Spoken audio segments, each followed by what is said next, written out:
Chapter 580. Not a battle on equal grounds. Chapter 580. Not a battle on equal grounds. There was no probing or any small-scale attacks. Luo Yu's nuke had touched the U.S.'s bottom line, and they wrought lightning-fast attacks upon Luo Yu. 120,000 elite soldiers attacked Luo Yu from three sides. In their eyes, Luo Yu was a lamb waiting to be slaughtered. They would be taking over Luo Yu in the shortest time and break all records. If Luo Yu didn't have any nukes, perhaps they would have taken it slowly. The Union launched a full-scale attack. Report. Our radars are being strongly interfered with. We cannot lock onto targets. Report.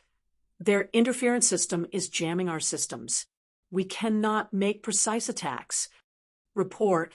Their interference system is too strong. Our electrical systems are unable to operate. Report. My plane has been locked on by their radar. The command center of the Union Army was dumbfounded. Since when could any new startup company make such strong military interference systems? Modern warfare meant electronic warfare. If the opposition's interference rendered them unable to lock onto targets, then how could the battle even be fought? And their planes were getting locked on to what would happen next was obvious. The commanding officer at the command center was sweating. They had planned on lightning-fast warfare, the favorite tactic of Germany in WW2. Yet now, the command officer could only stand dazed.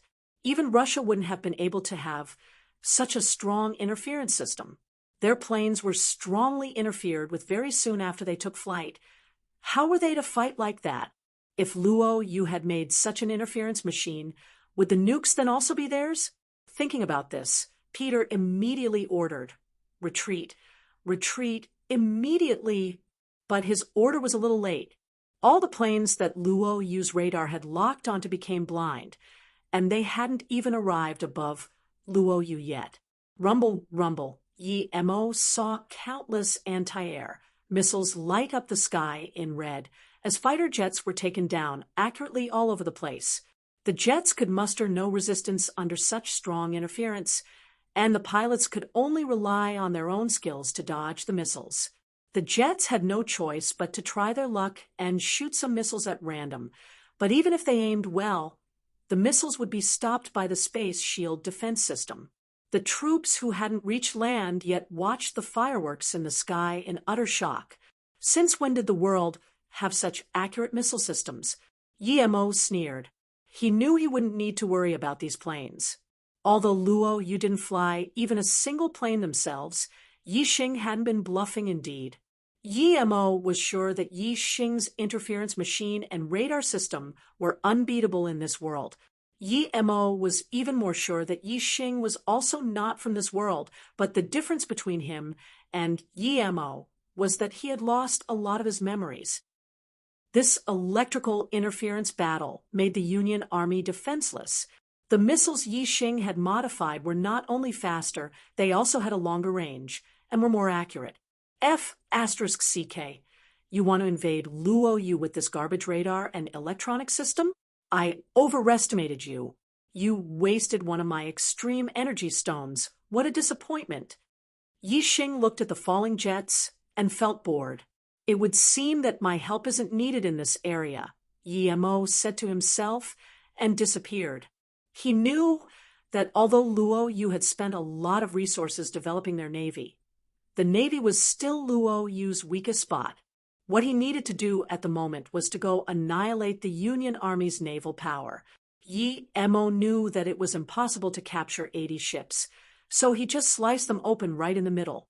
The nuclear submarines also didn't escape the same fate, and in a short while, Yi Mo had annihilated 20 ships. Countless soldiers struggled on the ocean surface. They hadn't even seen their opponent, and already lost 20 ships. What weapon was this? At this moment, Luo Yu's ships neared the Union Army and announced that those who surrendered would not be killed. The captain of one guard ship was extremely furious and immediately ordered to attack.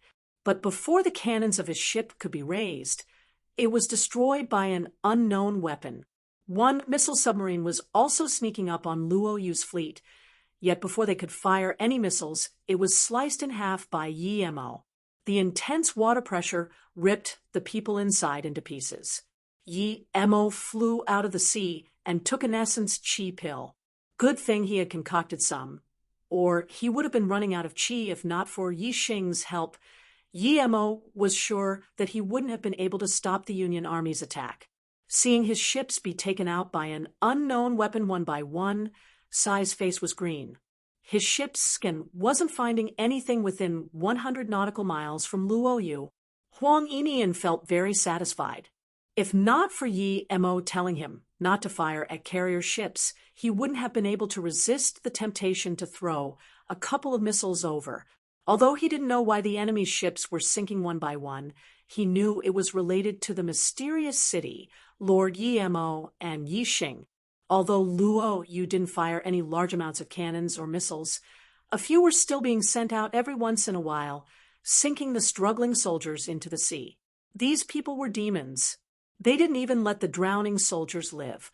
Sai didn't dare send out any of the remaining jets on the carrier, because he knew that they would just serve as target practice to Luo Yu. This wasn't a battle on equal levels. Before the battle, they had been sure that it wouldn't be a battle on equal grounds, but they had thought that they would be the ones at the higher level. Yet the reality was exactly the opposite. No one could have thought that Luo Yu would actually be that strong. Luo Yu's electronic warfare power was out of this world.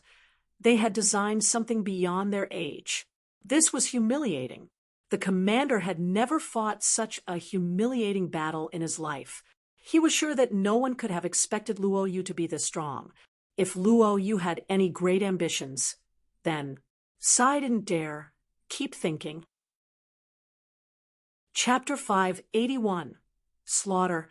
Chapter 581. Slaughter. Ha ha ha. HM. Are those captives? Are you surrendering? I'm warning you, if you don't surrender now, we'll launch full-scaled attacks, you know? Huang Yinian laughed. Then he waved his hand, and a missile shot out from the ship.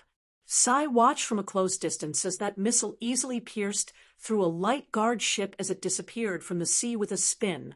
Sai got a fresh report that all his ships had been locked onto. Sai could no longer endure the horror of desperation. He knew that if he didn't surrender, the enemy's missiles would strike them soon. His fleet would disappear under the power of that unseen weapon. If tens of thousands of soldiers died due to him, that would be a grave sin. He surrendered and rose the white flag. A lucky fighter jet saw Sai's surrendering flag and did a ghost-like turn in the sky. It shot straight down towards the sea. Just as everyone was shouting in a panic, it made another sudden turn and charged into the sky after barely scraping the sea surface. Then it immediately disappeared into the clouds, flying towards Ethiopia. At the same time, a missile shot at where the plane had skid past the water and made a huge explosion. Everyone was shocked by this scene. Yi Mo looked at the disappearing jet and sighed. This guy's piloting skills were top-notch. He dodged a missile which had locked onto his plane purely with his own skills. Yi Mo even simply let the guy go. Huang Yinian was very disappointed. He hadn't even gotten to properly open fire before the Union Army surrendered. However, they captured 4 carriers this time, which made Huang Yinian rejoice. They also got 30 other ships of different kinds. Half of the soldiers who fell in the water died, and the rest was captured alive. Compared to the easy fight the Navy was having, the ground troops had the hardest battle. The general was, as expectedly, Sandow, but the commander was a guy called Liang Di from the Blu-ray Corporation. He was a Chinese soldier and had survived many wars, but the army of the Alliance was far from what Luo Yu could compare with in terms of quality. If it wasn't due to some geographical advantages, perhaps Luo Yu would have been defeated immediately upon contact. Even though it wasn't now, after 2 clashes, Luo Yu's casualties were still the same as the opposition's. The second battlefield was at Shitan Valley. The swing tactic involved the Navy starting their bombardment first, and then a few hundred planes would drop bombs. Luo used barely 10, ground troops would then quickly be decimated. Afterwards, the Union Army would go past Shitan Valley and take the Luoyu Highlands. Yet before the planes could even arrive above Luoyu, they were all taken out. Hence, the commander of the ground forces of the Union Army could only order to force their way through in the attack on Shitan Valley. Although they had a lot of people, they couldn't spread their troops out in the narrow valley. Due to all these disadvantages, the Union Army had the same casualty count as Luoyu. One could see that the quality of the soldiers of Luoyu was far inferior, though. But luckily, after the first bloodbath-like phase of the war, Luoyu's army might have decreased in numbers, but it increased in battle power. It was certain that if the enemy's ground forces kept attacking like that, Luoyu wouldn't be able to hold the valley for long. But watching their planes constantly fall from the sky, the enemy commander's face was pale. He knew that their upper hand would only be temporary. Once their air force was completely taken out, they would be done for. What scared him the most was Luoyu's anti-air defense. The Union Army's ferocious fleet of jets could muster no resistance whatsoever in the sky. Luoyu hadn't even had to send out a single plane to decimate their air force with just their defensive system. This was impossible. No country had such powerful air defense capabilities. Yet the reality was right in front of his eyes. Luoyu did. Our retreat. The commander saw the planes decrease more and more. If their army stayed there, it would be nothing but suicide. The soldiers didn't understand why they were ordered to retreat when they had the upper hand, but as soldiers they had to comply with orders. But even then, the retreat order came a bit too late. Before the troops could retreat, Luoyu's fighter jets rose into the sky. The commander realized then that their own anti-air system couldn't lock on at any of Luoyu's planes. Their interference was too strong. This rendered all their anti-air missiles useless. A missile without eyes wasn't a missile. The Union Army could only use some simplistic anti-air cannons and machine guns to fight those jets, but those were just like mere tickles to the fighter jets. As bombs were dropped from the air, they blew the armored vehicles and tanks to oblivion. The commander looked on with a pale face. He knew they were done for, completely done for. The enemy's jets had crushed their soldiers' hopes. Surrender. There was no other way out except for surrendering. When the Air Force had been completely decimated, the Navy chose to surrender, and 1 hour later, the ground forces also surrendered. This shocking invasion of Luoyu took, as predicted by specialists, less than a day. A lightning battle amongst lightning battles. The only difference was that everyone had gotten the sides wrong. The Union Army wasn't able to last even a day and was completely annihilated or had surrendered. 20,000 troops had come, and after a day of intense battle, 30,000 died at sea, while 13,000 died on the ground. Some escaped into the forests, and the remaining 70,000 were captured alive, including Head Commander Sai, Air Force Commander Peter, and the Ground Forces Commander. Luoyu also seized more than 600 tanks and armored vehicles and 130 planes and helicopters. Luoyu lost 600 soldiers, 1 plane, 12 tanks. From their navy, no one had died. This was a complete victory, bound to become the most famous battle in modern warfare. After the results of the battle spread out, the whole world trembled. A certain defeat had been turned into a complete victory. No one could have expected this outcome. The most famous military theoretical specialist, Jack Longher, immediately came up with a new theory of modern warfare, predicting that it would from then on mostly be based on interference and anti-interference. He said in his theory that if you don't have a strong interference and radar system and you wish to invade an advanced country, then I suggest you might as well put away your radar and missiles. Perhaps your best hope at victory is for your soldiers to carry swords and spears. Famous American military specialist Malone also pointed out that Luoyu's electrical warfare had surpassed the current age. The The nuclear warhead they had tested was also beyond the times. The fission element in it wasn't even uranium-235 or plutonium-239, but a completely new element. But what made the world truly speechless was Luo Yu's spokesperson Suyuawa's speech. Chapter 582. The War Continues. Chapter 582. The war continues after the battle. Su Yuehua made a speech that was broadcasted throughout the world.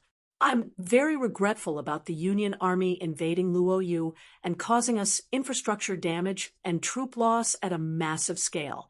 We've lost heavily in this war, and our economy has been greatly affected already, yet the war shall continue.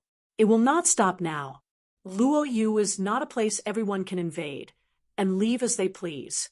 I hereby announce that if we don't get a definite answer to our demands within a week, we just might be the first to strike at some countries. I believe the citizens of all countries are friendly people. They are like us, enjoying peace and disliking war. However, some people for their own selfish interests have started a war with us, causing innocent people to die. They are criminals. We don't like war, but we don't fear it either. I'm telling those who harbor ill will towards us right now that if you still wish to invade us, come, our missiles will welcome your arrival. Due to the ravages of war, our economy has suffered greatly. In order to recover our production levels, we see ourselves forced to sell some of our high-tech products.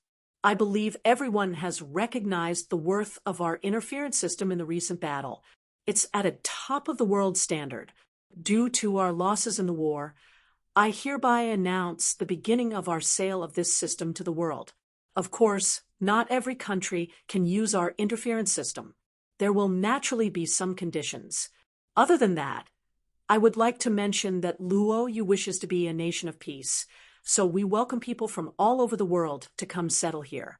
Our land is limited, though, so if you want to come to Luoyu, you need to act fast. Thank you, everyone. Luoyu's speech made the whole world speechless. They had seized almost all the equipment the invading army had and captured more than 70,000 soldiers. It was rumored that these soldiers were doing hard labor at Luoyu, yet Luoyu proclaimed that it had suffered a huge economic loss. It was the Union Army that suffered an economic loss. Luoyu proclaimed that they loved peace, yet from their declaration it would seem they didn't want peace at all. They were holding all the soldiers captive and were saying that the war was still on. But it was indeed Luoyu who had been invaded this time. Sai Na indeed didn't belong to anyone before, and Luoyu got it first. The news of the war between Luoyu and the Union Army was everywhere. Even little kids knew that Luoyu is strong. Their interference machine was invincible. Yet even though it was such a precious thing, Luoyu actually planned to sell it. Everyone would buy it unless they were an idiot. Luoyu wasn't selling without conditions, though they hadn't said it explicitly, but it was obvious what their condition would be: to admit their independence. Luoyu had the ability to stop even nukes outside of their territory, and even nuclear bombs may only cause some minor losses to Luoyu. Meanwhile, Luoyu had extremely accurate locating and lock-on capabilities. Meanwhile, the Union was scared ever since Luoyu had said the war would go on. Those who had left halfway or didn't join the alliance of countries felt lucky they didn't fight Luoyu. One could see that the Union Army had completely pissed off Luoyu this time. Meetings between countries went on incessantly. During one discussion about Luoyu and their threats, the U.S. president couldn't control his anger and smashed a glass cup on the floor. He didn't understand how a mere Luoyu, after merely 1 year of developing, could have such strong technological prowess, completely decimating the army of the alliance of countries and capturing more than 70,000 people. When news of the defeat reached the U.S., large-scale protests began. Although the president was furious, the meeting still had to go on. More than 70,000 captives and 50,000 dead. This huge loss meant that no matter how he dealt with it, he would be impeached. The people were angry that he had started the war, but that wasn't the main point. The main point was that the war had ended in defeat. He would forever be the sinner of the U.S. He knew that if he cast all concerns aside, he could probably start a second war, but Luo Yu's interference machine was simply too strong. Even if he did start another war, he could easily imagine the bad result it would have. The third day after the battle, representatives of the U.S. and the 12 countries that had participated, as well as Luo Yu's representative, came to a neutral country's capital to hold a meeting. The alliance's first request was for Luo Yu to release all the captives and give back all the ships. They would pay for the tanks and other weapons. This condition immediately made Yu Miaodan laugh on the spot.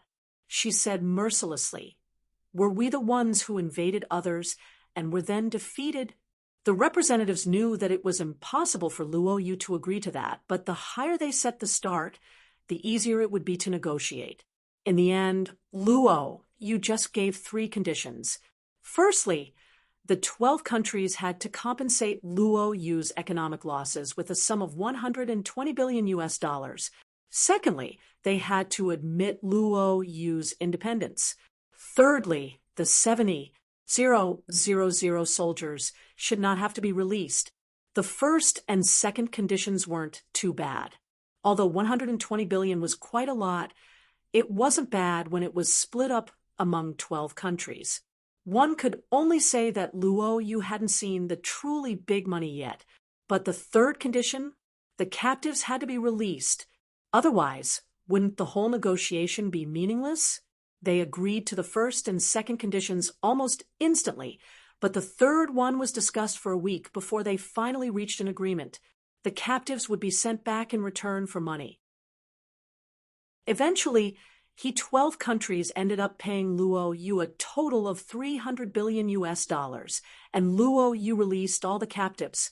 But what the people of the world hadn't expected was that Luo Yu promised that when their first batch of interference machines came out, Luo Yu would give 24 of the machines to the 12 countries as a peacekeeping gift.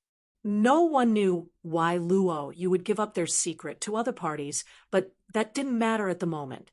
The amount of hundreds of billions of dollars Luo Yu received was extremely crucial to them at the time.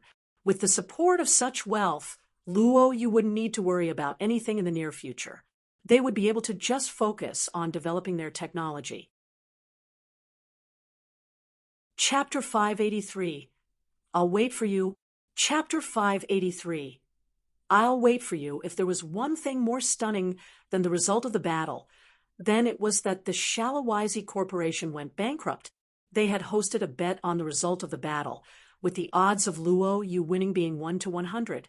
Yet someone had actually bet on Luo Yu winning, and the person seemed to have known exactly how much the corporation had. He bet $500 million, and the corporation barely managed to pay him $50 billion US, but after that they declared bankruptcy.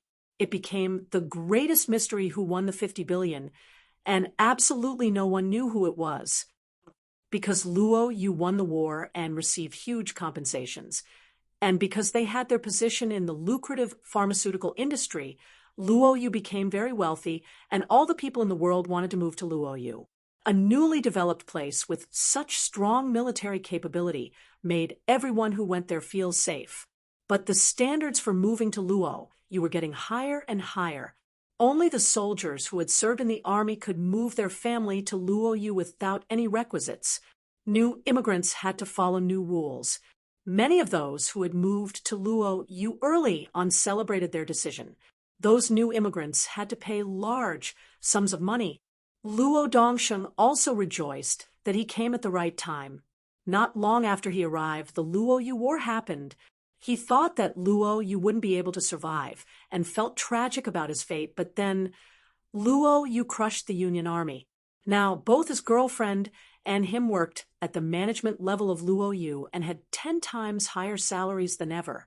He also had his own new residence. This made them feel very happy. Han Yen thought only their Guanghan sect would re-establish their sect at Luo Yu. Yet unexpectedly a big sect like Lianhangjing Temple also moved to Luoyu. At the same time, a few other small sects also came to Luoyu.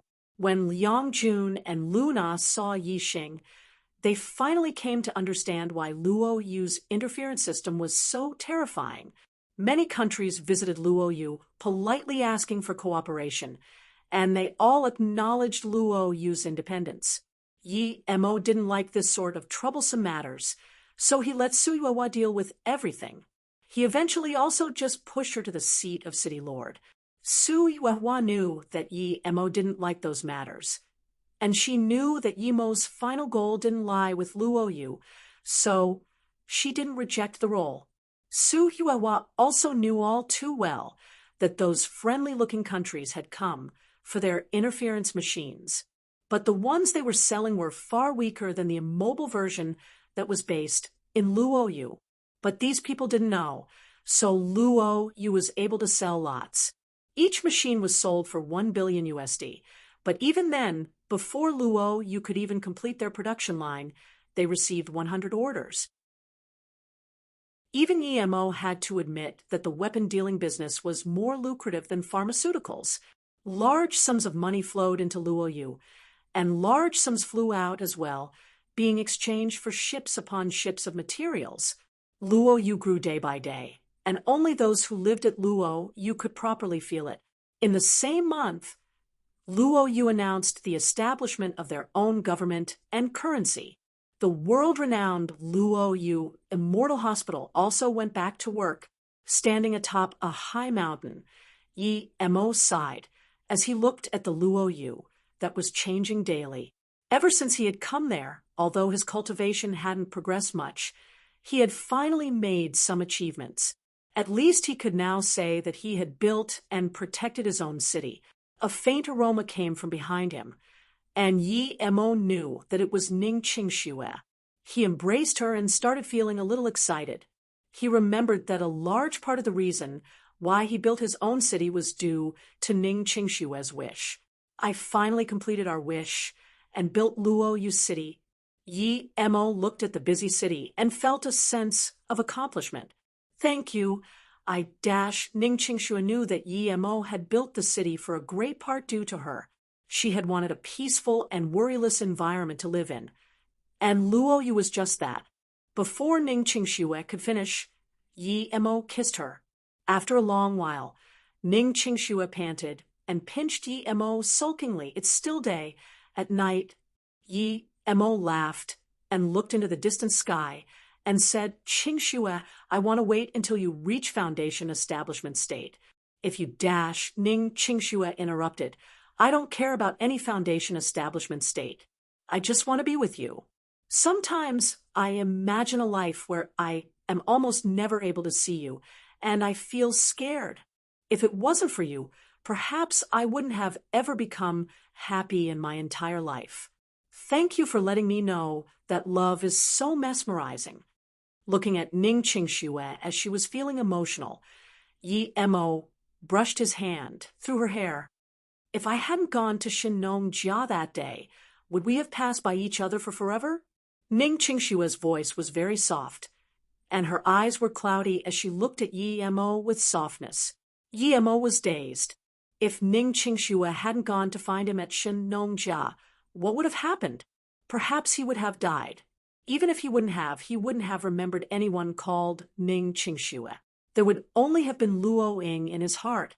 Suddenly, Ning Qingxue held Yi Mo tightly as though fearing he would disappear. Luckily, I went. If I hadn't, perhaps I would have lost you forever. I don't know what I would be like without you. Perhaps I would go crazy. She didn't know when Yi Mo fell in love with her, but she knew that it had nothing to do with her looks. She thought of Su Jingwen and how she felt towards Yi Mo. Ning Qingxue's womanly instincts had made her easily notice that Su Jingwen also liked Yi Mo. What would have happened if it had been Su Jingwen who went to save Yi Mo at Shinongjia? Yi Mo lovingly held Ning Qingxue tighter and spoke gently. Qingxue, you and Su are the most excellent women there are. It's my fortune that I could be with any of you. When I opened my eyes at the bottom of the cliff, and the first thing I saw was you, I knew I would never be able to forget you. When I felt the wounds on your body and saw that fruit you bit, I knew that I had fallen in love with you. Thank you, Qingxue. Ning Qingxue thought of Susu and was dazed. Wasn't that her Ani? But she soon calmed down. Susu wasn't her biological Ani. She was about the same age as her. And even if Susu was her real Ani, she wouldn't want to leave Yi Mo no matter what. Deeply in love, Yi Mo and Ning Qingxue no longer remembered that it was day as they were immersed into a fiery kiss, both of them unable to relent. In the distance, Luo Fei saw the two and sighed. She worried for her little martial sister Luo Xian. She could tell that Luo Xian liked Yi Mo, but Ning Qingxue was no lesser than Luo Xian in terms of looks or feelings for Yi Mo. Furthermore, these two were with each other every day. After who knows how long, the two stopped. They just looked at each other without saying anything. Ning Qingxue's face was red, and her body was hot. She didn't mind what Yi Mo did to her. She loved him. Yi Mo was in a similar state, but he had a spirit-cleansing chant and could control himself. Qingxue, I'm going out for now. But if we still can't reach foundation establishment state in 3 years, and there's still no news of Susu, then we will hold a big wedding in Luoyu, Yi Mo promised softly. I'll wait for you. Ning Qingxue's voice seemed like it came from the edges of heaven, yet at the same time, it resonated at the very bottom of Yi Mo's heart. Chapter 584. Past Opportunity. Chapter 584. Past Opportunity. With Luo Yu on the right track, Yi Mo believed that even if some countries still coveted Luo Yu, they wouldn't dare challenge Luo Yu that easily. The more time Luo Yu had to develop, the more powerful it would become.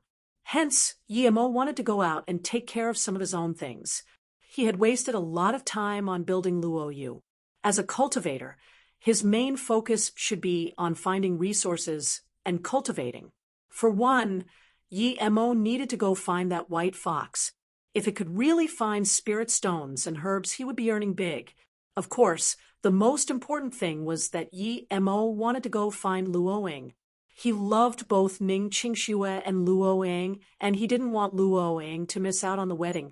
Whether it was this life or the past, his master or Susu, Luo Ying's position would never change in his heart. Last time he got news of her being in the desert, he couldn't go right away due to Luo Yu's matters, so this time he would investigate everything properly for sure. At midnight, Yi Mo and Ning Qingxue went back to their home, where Han Yan had apparently been waiting for them. Seeing them come home, Han Yan immediately got up. Han Yan, do you have something going on? Yi Mo looked at Han Yan strangely. She usually wouldn't come out much, and the location their sect had chosen was quite far off. Lianhangjing Temple had also built their sect in the same valley with Yi Mo's help. Han Yan's face wasn't relaxed. She would have never thought that Yi Mo who went to Beijing for just a few 100,000 from Li, who would someday reach his current state. Did your grandfather tell you to come? Is it about the interference machine? You can just go and talk to Sister Yuehua about it. Yi Mo smiled. He guessed that Han Yan should have come for that, but she should focus on cultivation. Han Yan shook her head. No, although it was Grandpa who told me to come, it wasn't for the interference machine. Grandpa wants to invite you to Beijing, and if it weren't for the special circumstances, Grandpa would have come here himself. Yi Mo immediately understood. Han Zixin represented the Chinese military, so it wasn't suitable for him to come at such a sensitive time in person. Yi Mo nodded. Okay, I was about to leave anyway, so I'll drop by Beijing. Old Han owes me large sums of ores, so I need to get them. Han Yan said thank you somewhat uneasily and then turned to leave. She was truly grateful to Yi Mo that her sect could have such a good cultivation environment. The snow fox matter wasn't too urgent. Anyway, after Yi Mo left Luoyu, he wanted to go to Ninghai and see Tang Beiwei. Although Tang Beiwei liked that small house and didn't want to leave, Yi Mo was still worried and tried to visit her often. Yi Mo arrived at Westlake Restaurant. This had been his first high-class restaurant, and it was Su Jingwen who treated him to it back then. Yi Mo subconsciously scanned his spirit sense around and actually found Su Jingwen sitting by herself in the room. She had eaten in with him last time.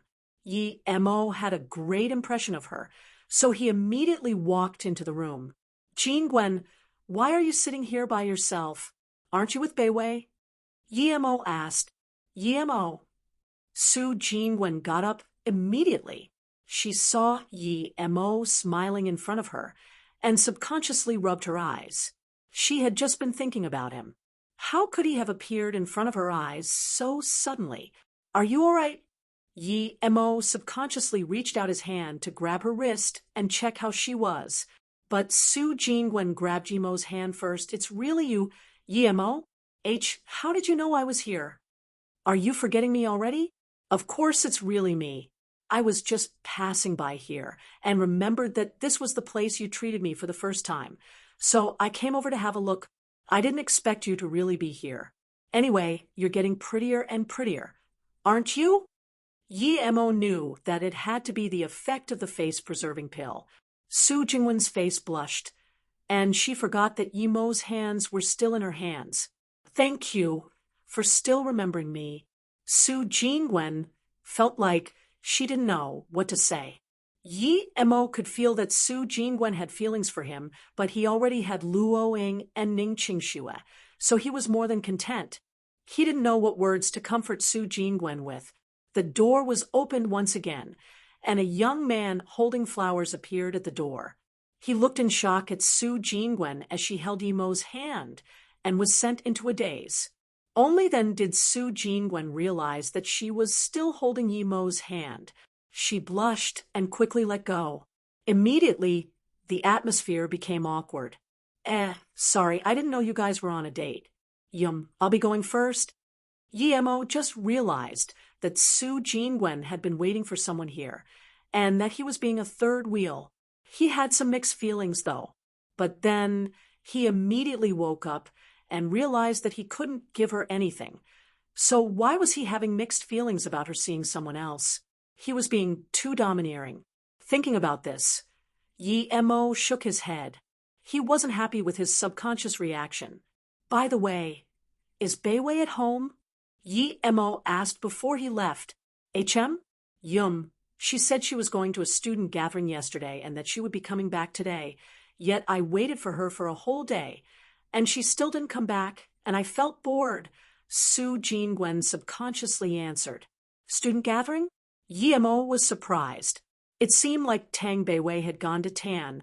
Yi Mo would be going to the Duanheng ranges to find the bitter 10 years and the entrance to the inner hidden sects, and he would be passing by Tan. Thank you. Well then, I won't be disturbing you anymore. Goodbye then. Yi Mo was getting more and more uncomfortable. He felt a bit hypocrite. He was just friends with Su Jingwen. So why did he feel uncomfortable about her going on a date with someone else? He shook his head and walked out of the restaurant quickly. Yi Mo, wait. It's not what you think. By the time Su Jingwen reacted, Yi Mo had already disappeared. She immediately went outside to chase after him. Jingwen. The man saw Su Jingwen run away and called out to her. Zhang Lilan, how did you even know I was here? There is only one person I like, and it's not you. Sorry, but I'll be going now. Then Su Jingwen started her car and left rapidly. She was regretting, not what had happened today, but what had happened before. She had always had good feelings towards Yi Mo, and even liked him a little, but her embarrassment had made her unwilling to admit that. If she didn't have special feelings for Yi Mo, she wouldn't have kept Yi Mo's first present all the way until today. She wouldn't have let Yi Mo dance that first dance with her. She had met Yi Mo first, yet she lost to Ning Qingxue, who came later.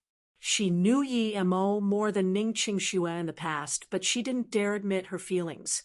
Now, she had lost that first unexplainable first love feeling. Ning Qingxue was more brave than her. She knew she liked Yimo and chased after him without relenting. Up till today, Su Jingwen still didn't know why a prideful woman like Ning Qingxue would love Yi Mo so wholeheartedly. Seeing Su Jingwen leave, Zhang Lilan dropped the flowers in his hands. He had always been very prideful. He was smart, handsome, and he was also the son of the mayor. Zhang Lilan wasn't like many other young masters. He never went out and about doing bad things, and he was conservative with women. He had been the ultimate Prince Charming in the eyes of many pretty girls, yet today he was rejected. At the moment, Yimo was standing outside of Tandu University. He didn't think that his sister would spend 2 days on a student gathering, and it was only a 1-hour flight from there to Ninghai. Chapter 585. Treat to a meal. Chapter 585. Treat to a meal. It was the second time Yimo came to Tandu University. The first time he came, he annihilated Nia Wubian from the Nine Moon sect. He didn't know if the current university would still be like before. Yimo walked into the university campus confidently. The guards didn't stop him. There were always a lot of students going in and out. It seemed like this place was different from before, and those domineering guards were gone. Magical Dr. Yi? Tang Beiwei's big brother. A crisp girl's voice interrupted Yimo's thoughts. Yimo turned back and saw a white-skinned girl of average looks appear before him. You're Yuan Yuan? Yimo remembered. It was this girl who lent her phone to Yimo, but had her legs broken by Qian He. Yimo had saved her in the end. Yup. It's me, Brother Yi. You're here for Beiwei, right? I really didn't expect to be able to see you again. Beiwei was talking about how long it had been since she last saw you only yesterday, Chong Yuan said. Yimo was also happy to see a familiar face and immediately said, Yeah, I came to find Beiwei. Where is she? Beiwei went with us to a student gathering at Shi Long restaurant. She said she met someone she knew there and left early. She said she would come back to stay at my place tonight. Brother Yi, why don't you stay here for now and wait for her to come back? I said I would treat you to dinner last time, but I haven't had the chance to. You must give me this chance today, Chong Yuan said. Beiwei said she was coming back tonight. Why is her phone turned off? Although Yimo didn't really have to worry about her, she was still a girl after all. Chong Yuan immediately said it probably ran out of battery.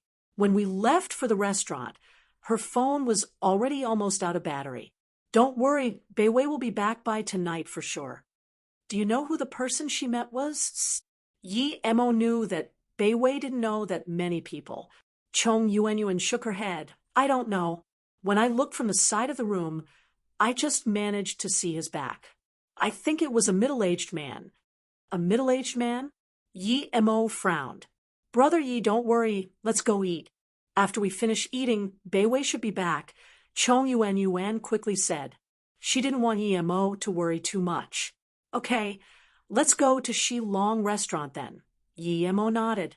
If he managed to find the entrance to the pocket world this time, he didn't know when he would be coming back, so he had to tell Beiwei. If possible, he wanted Beiwei to move to Luoyu. Chong Yuan smiled cunningly. Brother Yi, I've decided to be extravagant today. Let's go to Golden Pearl. Although it's not the fanciest restaurant in Tandu, it is the most expensive one.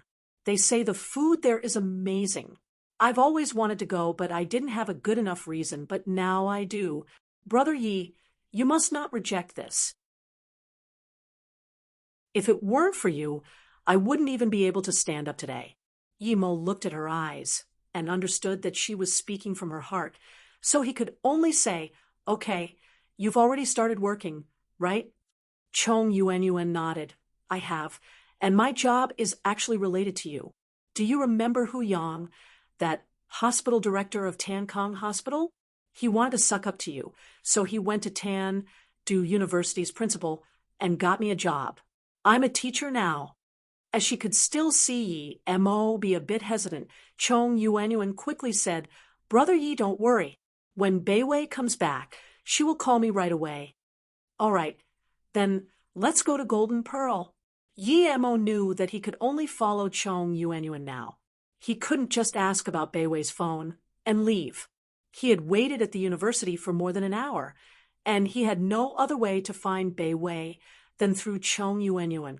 The Golden Pearl, although it only had the one function of being a restaurant, it was the most expensive restaurant in the entire Huzhong province. Nonetheless, it was still full of people. Chong Yuanyuan had a classmate who worked there, and because of her, they were able to get a room. When Yi Mo and Chong Yuanyuan arrived at the Golden Pearl, the car park was full of all sorts of cars. Chong Yuanyuan's Toyota seemed very noticeable amidst all the luxury cars parked there. But Chong Yuanyuan didn't mind. She was a person with depth and didn't care about cars. Yi Mo cared even less. He traveled around on a flying sword. He wouldn't care even if he was given a B-2 bomber. As soon as the two got off, some Bentley with a loud engine cockily parked next to Chong Yuanyuan's car. It was also a man and woman pair that got out. The man looked like a young master, but was quite gentlemanly when getting off.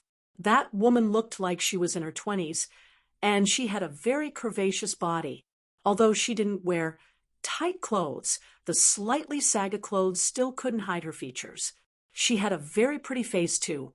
If she dressed a little more provocatively, there would be men turning their heads all over the street. Yet her appearance was actually rather innocent. Other than an expensive-looking pearl necklace, she seemed ordinary everywhere else. Yi Mo looked at the necklace and knew it had to be worth at least a few million. The beads weren't small, and every one of them seemed natural. Of course, even though this woman was very pretty, in Yi Mo's heart she was a far cry from Ning Qingxue. Chong Yuanyuan felt a bit different looking at the girl. This was the second time she saw a girl as pretty as this. In her opinion, only Tang Beiwei could compare with her. Chong Yuanyuan felt a little self-conscious in front of the girl. Yi Mo scanned the two and looked at Chong Yuanyuan. Yuan, what are you standing here for? Let's go in. Yes, let's go have a big feast. Chong Yuanyuan immediately woke up. It was time to eat food, not to admire others. Hearing their conversation, the two gave them an obviously strange look, but Chong Yuanyuan didn't care about that. She was an extroverted girl. Seeing the two walk in, the man smiled. And Ning, it's said that this restaurant is the best in the entire Huzhong province. It's also my first time here, though, so hopefully you won't be disappointed. The woman nodded and smiled. Thank you. You're spending quite a lot of effort. It's fine wherever we eat. We don't have to come to Golden Pearl. And Ning stared at Yi Mo's back and thought to herself, that man doesn't look ordinary. There is a certain inexplicable feeling about him. He shouldn't be an ordinary person, but his girlfriend looked average, and they drove an ordinary car. Other than that, his clothes were also really cheap. But that wasn't the main thing Ning had noticed. The young man had just scanned her and moved his eyes away, as though she was just any random person on the street. Chapter 586. Really not attractive? Chapter 586. Really not attractive? Eating at the Golden Pearl wasn't purely just ordering from a menu. It was almost like renting a car. You needed to choose the kind of plate you wanted first, and then add dishes on top of that. There were silver, gold, and diamond plates. Silver plates were for the 10K and below price range, gold plates for 10K to 80K, and there was only one type of diamond plate which costed $888. Depending on the plate you chose, the cheapest you could get was $222, and the most expensive was $888. Chong Yuanyuan ordered the 888 silver plating, and then went into a room. Inside the room, you chose the dishes you wanted from a touch screen. Looking at it, their meal was going to cost more than 15K. And then you also had to take into account what sort of drinks you wanted. High-class wine would cost a lot. There's only 2 of us. Let's not order that much. It will be a waste if we don't eat it all, Yemo commented as he saw that she had ordered more than 15K worth of dishes. Chong Yuan smiled. Brother Yi, I finally have a chance to treat you to food, so if I don't get something good now, who knows when I will be able to treat you to food again. Yi Emo knew that she was grateful to him and didn't reject. Hearing this, the 2 behind them realized that it was the girl treating to the meal this time. And Ning frowned. She could tell that Yi Emo and Chong Yuan didn't look like wealthy people, but even though they didn't have money, they still came to eat good food here. This made her very contemptuous. The main thing was that the man seemed to be using his good looks to get free food. Brother, I think that since you came to eat with a girl, it's best if the guy pays for the food. It's a bit embarrassing for the girl to pay for the food. The man could tell Ning wasn't happy and walked up to Yi Emo. Chong Yuan was immediately unhappy. She scanned the man and immediately replied, I want to pay for it using my own money. Mind your own business. And Ning didn't expect Chong Yuan to be like that, and she intervened. Miss Ji Rang said that out of goodwill. Why are you like that? And Ning felt like the 2 had no manners at all. Okay, I understand. Anyway, the cheapest dish is only a few thousand? What can we eat from a few thousand silver plate? It's too cheap. Get me a 888 diamond plate. The man hadn't planned on getting the most expensive dish, but those 2 were being rude, so he didn't mind making them lose face a bit. Yi Emo didn't care, but Chong Yuan was very angry, although there were a lot of people eating there, and 888 was quite expensive already. Those 2 were implying that she was being too stingy. She genuinely wanted to treat Brother Yi to food. Yet like this, what would Brother Yi think of her? Humph. It's not like I can't afford 888 Chong Yuan was about to get the most expensive one, but was stopped by Yi Emo. Seeing that she wasn't happy, Yi Emo smiled and said, Yuan, what are we, pigs? Can we eat that much? 888 is enough. We'll leave it at that. What are you implying? And Ning frowned and immediately felt uncomfortable. I just wanted to remind her, out of goodwill, are you calling us pigs? Yi Emo realized that the 2 had ordered the diamond plating, but to be honest, he really wasn't trying to insinuate that the 2 were pigs. I have a good temper and never harass people due to my status, but don't think I don't know how to. Ji Rang also felt insulted. Yi Emo thought that this was just a small matter, no point in making it too big. His words had been easy to misunderstand just then. Considering that, he smiled and explained, I wasn't talking about you or anything, honestly, but whether you believe me or not is of course up to you. Anyway, Yuan, let's go eat. I really want to know how the food is here. The man was just about to start raging when Ning walked over and smiled sweetly. It was my bad before.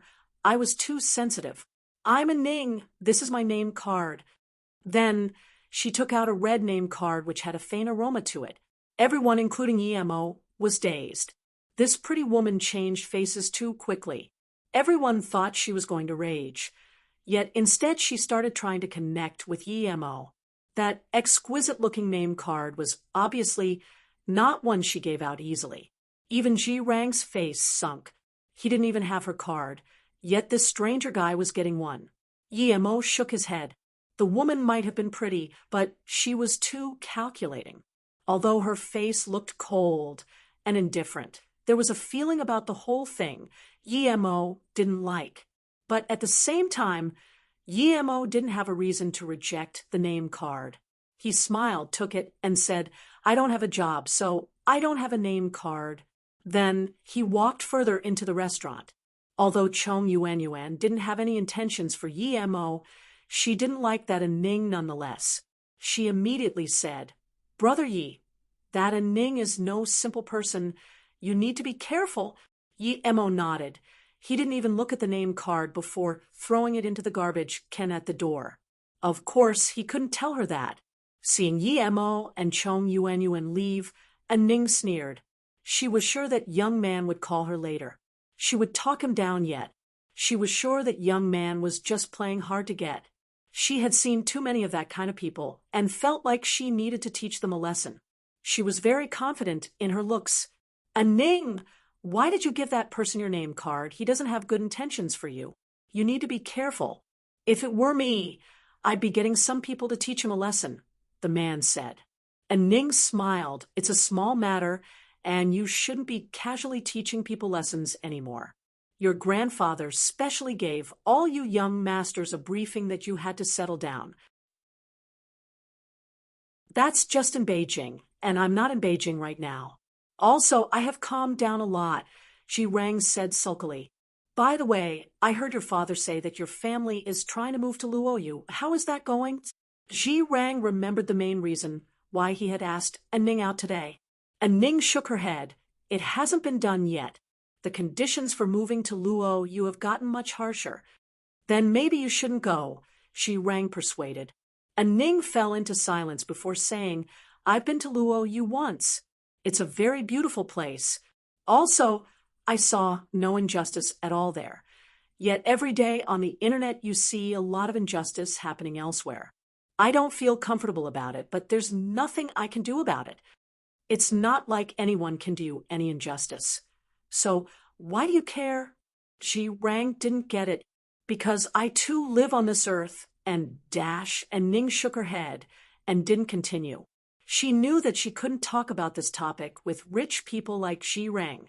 He had never experienced injustice and wouldn't care. Young Master Rang. A loud voice interrupted the two, and two young men walked over. The one walking in front was less than 30 and had a square face. He looked quite heroic. The youth behind him looked a little older, but was also very handsome. Han Dan, long time no see. This is? Ji Rang greeted. Han Dan with the square face walked over and patted Ji Rang on the shoulder. I really didn't expect to see you here. Let me introduce you. This is Zhang Lilin. He just flew over from Ninghai. Lilin, this is my university classmate Han Dan suddenly stopped. He was dazed when he saw Ning. What a pretty woman.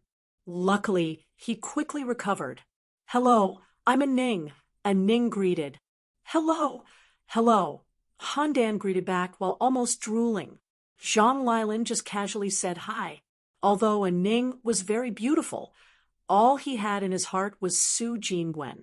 This was the second time Ning had to be shocked that day. She thought the first time was Yi Mo putting on an act, but this Zhang Lilin's attitude was truly cold. At least Yi Mo had glanced at her, but Zhang Lilin didn't even look at her. Was she perhaps really not that attractive? Chapter 587. Saw it. Chapter 587.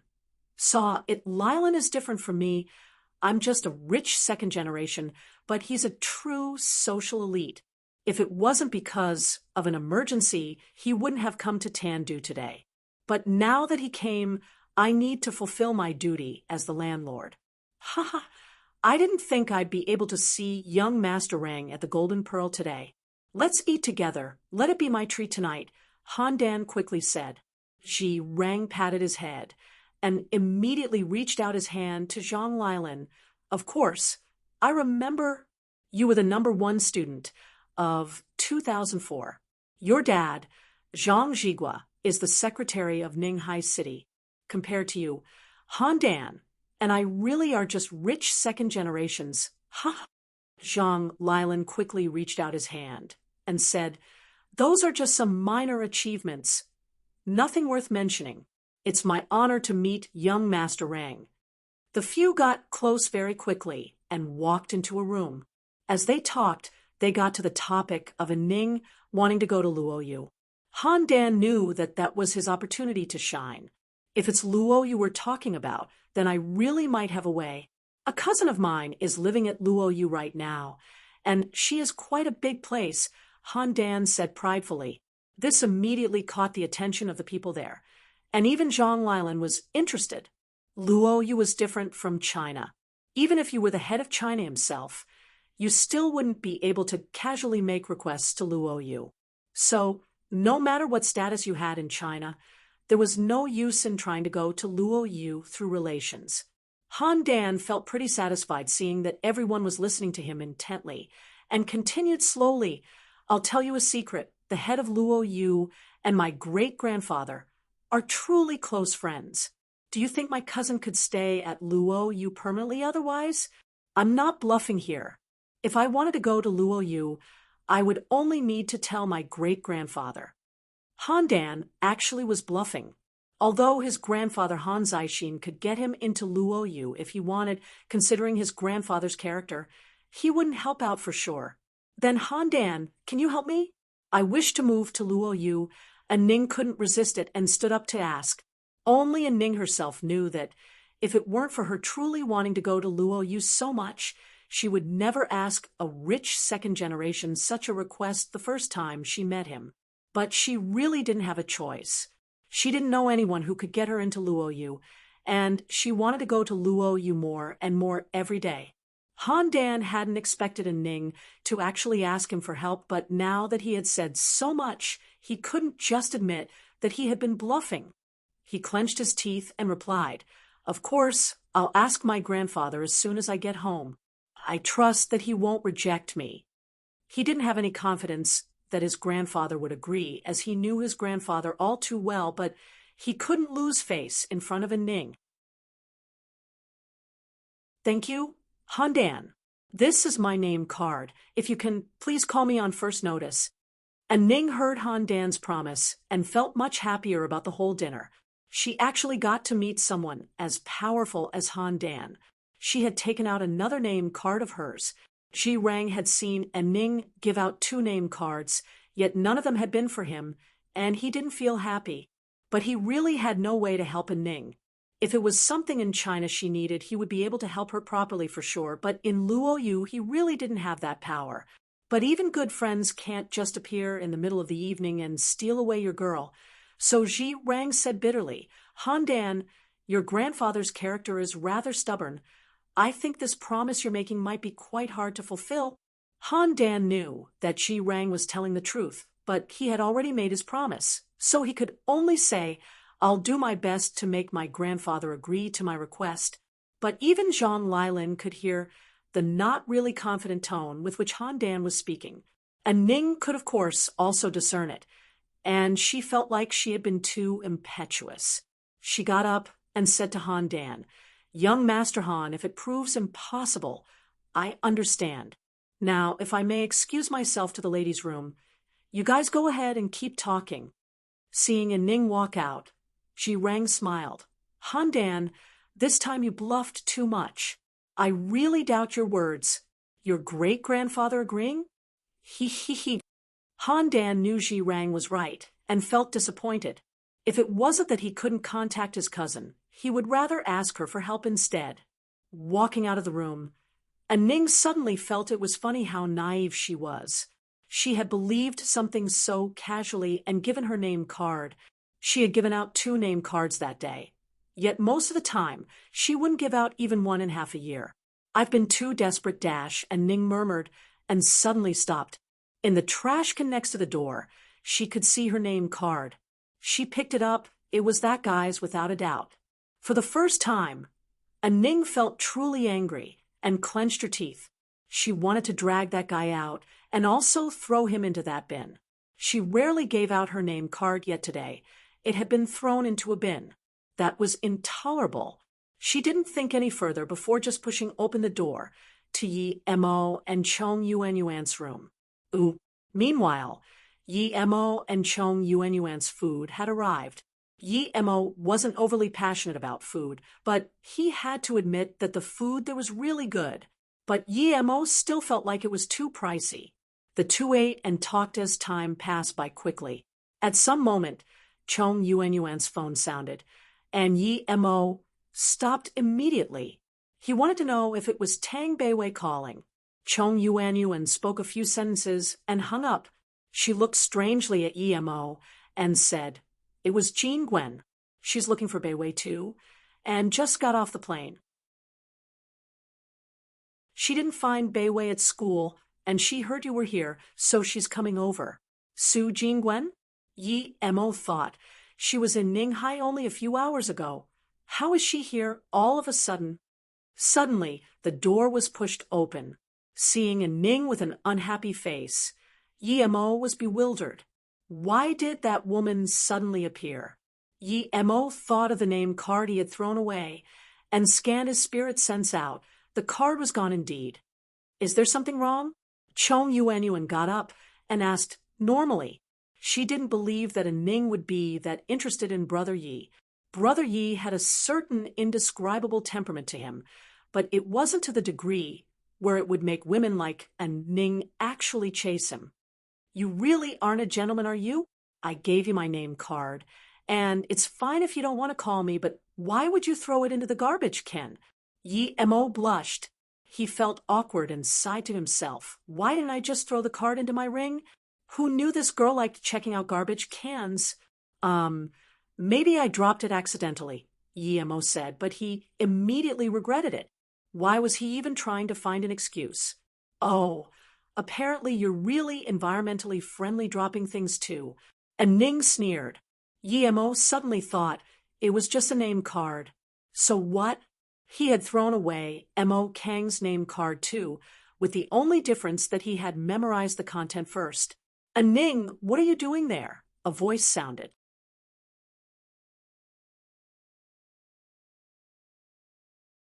Chapter 588. Eyes. Chapter 588. Eyes. The doors opened, and Han Dan and company saw a Ning stand at the door of Yi Mo's room. Ji rang. You guys go eat first, I'll eat over here. This person said he would be treating me to a meal, and Ning pointed at Yi Mo casually. Noticing that Ji Rang still wanted to say something, she waved her hand and said, That'll be all. Ji Rang didn't dare rebuke her, but he still said shamelessly, Then why don't you join our table? It'll all be on me. Perhaps because these Peel were used to doing whatever they wanted, Ji Rang waved at the waiter before Yi Mo, and Chong Yuan could even agree. When did I agree to join tables with you? Chong Yuan was unhappy that she couldn't even peacefully treat Yi Mo to dinner. It's you? No wonder Jean Gwen said she was going to tan Du out of nowhere. It was because you're here and you're eating with another girl. I wonder what Jean Gwen would say if she saw this. Zhang Lilan also noticed Yi Mo at that moment. Jean Gwen, this way. At the same time, Chong Yuan saw Su Jingwen and called out. Yi Mo noticed that Su Jingwen was very fatigued and realized that she must have come overdue to him. And Zhang Lilan, in turn, probably came due to her. Yi Mo felt guilty, but didn't know what to say to Su Jingwen. He had already married Ning Qingxue, and Su Jingwen knew that, yet she had still chased over. What could he say? Yi Mo Su Jingwen walked up to Yi Mo and called out to him while her sadness was evident. In Yi Mo's heart, Su Jingwen had always remained the friend he could talk well with even when he was very desolate. Su Jingwen had never looked down on him and would never talk to him with such a wrong tone. Yet as soon as she arrived, she expressed her wronged feeling. Yi Mo sighed. He only had Ning Qingxue and Luo Ing in his heart. There were a lot of good women in the world, but he couldn't accept them all. Jean Gwen, have a seat. I rushed over here because I didn't get news of Bei Wei, Yi Mo hesitatingly explained. And Ning suddenly realized, no wonder this young man didn't seem to notice me. He had such a pretty girlfriend. Jingwen's appearance was no lesser than hers, and she was even better than her in some aspects. But what Ning didn't understand was that since Su Jingwen was so perfect, what reason could there be for her to feel so wronged following the young man? Jingwen. Zhang Lilan saw Su Jingwen sit next to Yi Mo, and his face went pale. His feelings towards Su Jingwen were genuine, but the moment he had seen Yi Mo there, he knew why Su Jingwen had come over from Ninghai and gone on the same plane as him. He had lost to some random young guy. And Ning looked at Su Jingwen, and then at Yi Mo and Zhang Lilan, and suddenly understood what was going on. She really wanted to spit in Yi Mo's face. Someone as beautiful as Su Jingwen had dropped her dignity to come chase Yi Mo, yet Yi Mo was still being hesitant. As everyone talked, the waiter served all the food. You must be tired having come all the way here from Ninghai, right? This song tree dew swan liver is a bit average, but it's still edible, Yi Mo said. Seeing Yi Mo stay and talk, Su Jingwen breathed a sigh of relief. At least he hadn't left as soon as he saw her. Seeing Yi Mo take away the most expensive dish, Ji Rang was quite unhappy, but Su Jingwen was a pretty lady, so he couldn't say too much. Only Ning was clearly not too happy. Since you wanted to join the table, then hurry up and eat. We won't be waiting for you, Yi Mo said. Although they didn't mind such a small amount of money, they were still paying for the meal, so Ji Rang and Han Dan reached out to the food they liked. And Ning finally sat down, and only Zhang Lilan seemed like he had lost his soul. Brother Yi, I heard Bei Wei say that she would be going to Luoyu in a few months. Is that true? Chong Yuan said casually, but this immediately caught the attention of everyone at the table. Yi Mo didn't care, and nodded. Yes, if it wasn't for her still having some business to take care of in Ninghai, she would be going over now. If you want to go to Luoyu too, you can go with Bei Wei. Why not move your parents there as well? I could go too, but I heard that after the war, it has become much harder to get into Luoyu. Could I really go? Chong Yuan exclaimed joyfully. Bei Wei rarely told her about Yi Mo, so she didn't know that Luoyu was Yi Mo's. Of course, Jingwen, you can come too if you want, Yi Mo smiled. Su Jingwen smiled sweetly. I was planning on going to Luoyu, but I was afraid you wouldn't want it, so I didn't ask. Why wouldn't I want it? The more people I know go to Luoyu, the better, Yi Mo smiled. Han Dan looked at Yi Mo and suddenly seemed to have thought of something. And Ning first thought Yi Mo was just bluffing to Chong Yuan and had a sneer on her face, but when she heard Su Jingwen's words, she felt like it could be real. Can you really make immigrating to Luoyu possible? And Ning asked subconsciously. That's our business. Jingwen, Yuan, you're both done eating, right? Let's go. The people here are paying for us, so we don't need to worry about the bill. Yi Mo got up. Wait. And Ning suddenly stopped Yi Mo. Yi Mo's eyes focused, and he suddenly stared intensely at the necklace on her chest. When he first came in, he had seen it but hadn't thought much of it. However, now that Yi Mo scanned it with his spirit sense, he felt like it was very familiar. It was a fish's eye. It wasn't exactly a fish's eye. It was two fish's eyes forming a bead. Yi Mo was sure that it was a broken piece of that yin-yang fish 8 trigram. He had 2 pieces already, and now he saw a pair of eyes on the necklace on her chest. He would be taking it no matter what. Yi Mo had the premonition that the yin-yang fish was no simple thing. If it was some cultivation material, and he missed it, he would regret for life. Where are you looking? And Ning took a step back. She didn't expect the young man in front of her would start staring at her chest the moment she stood in front of him. Yi Mo? Su Jingwen also realized that Yi Mo's gaze wasn't okay and subconsciously held his arm.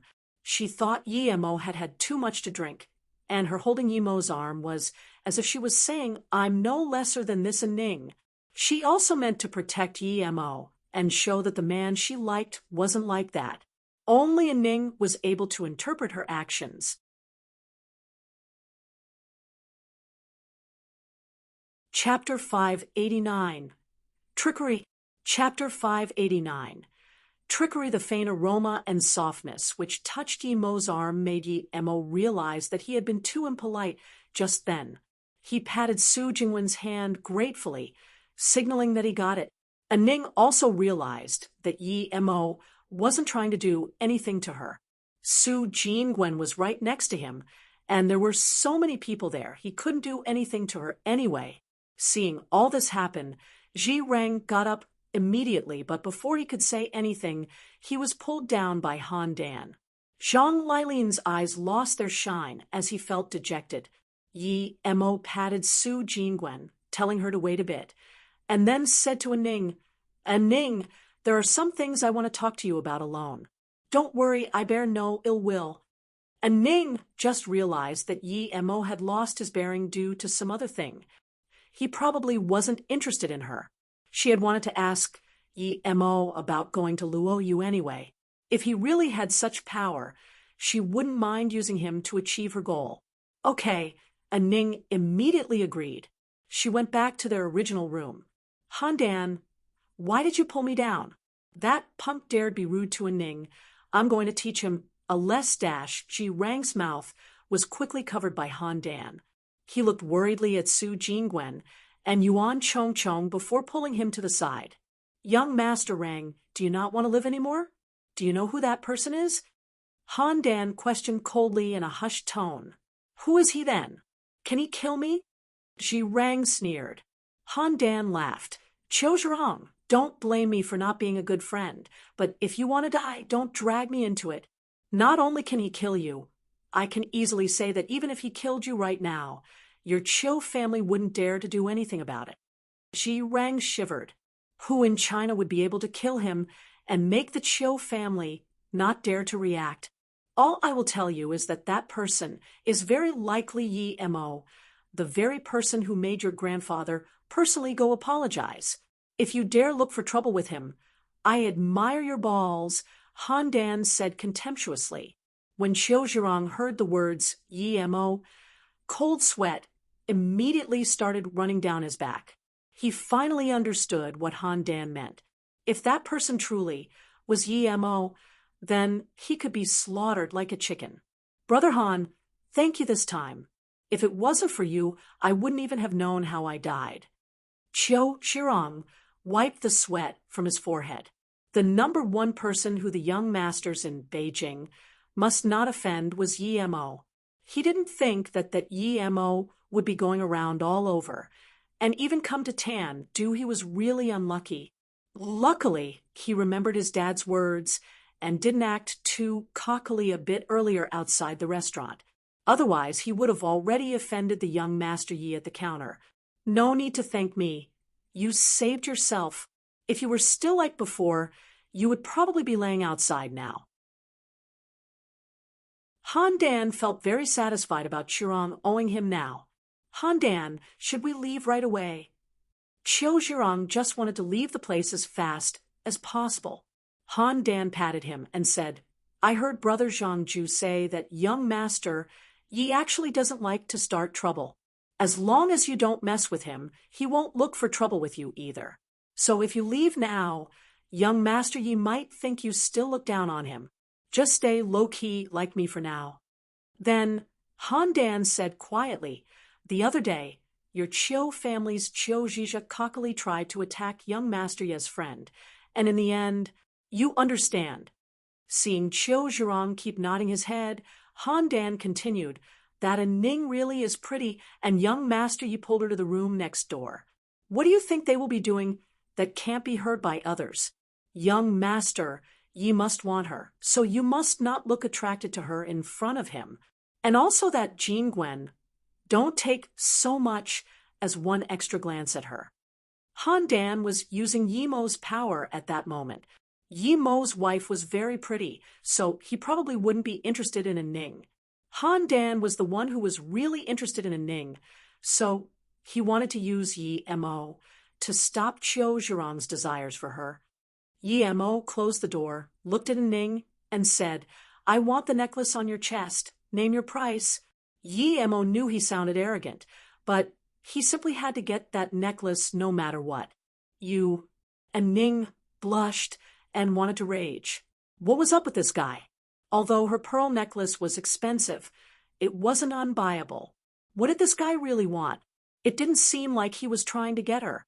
Do you know how rude it is to ask for a necklace a girl wears on her chest? And do you know how much this necklace costs? Aning's tone wasn't as good as before. In her eyes, Yi Mo couldn't be that rich when he rode in a girl's Toyota. Yi Mo smiled. I don't know how much money you want, but if I pay 10 million, that should be the most that necklace is worth.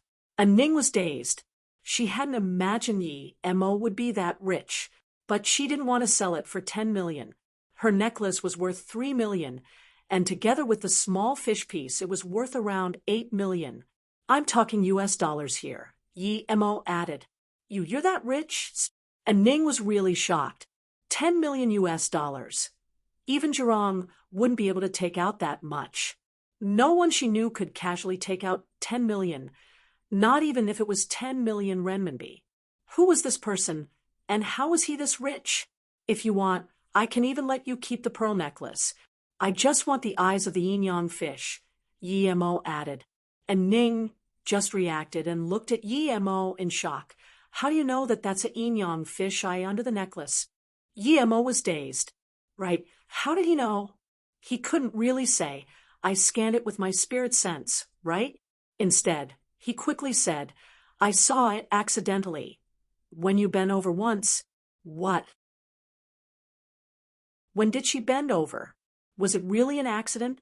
And if this guy had seen the fish, wouldn't he have seen other things too?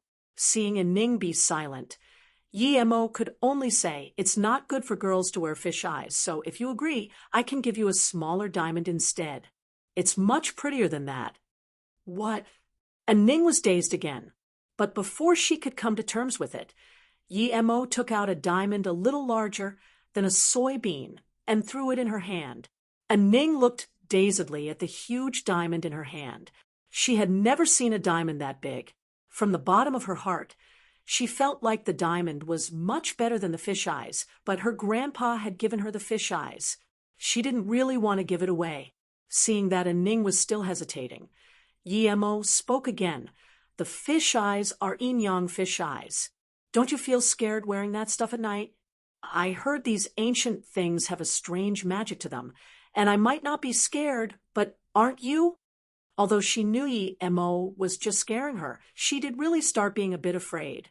Just as Yi Mo was about to keep speaking, Ning took the diamond and said, It seems like you're not that simple at all, being able to take out 10 million US dollars in such a big diamond.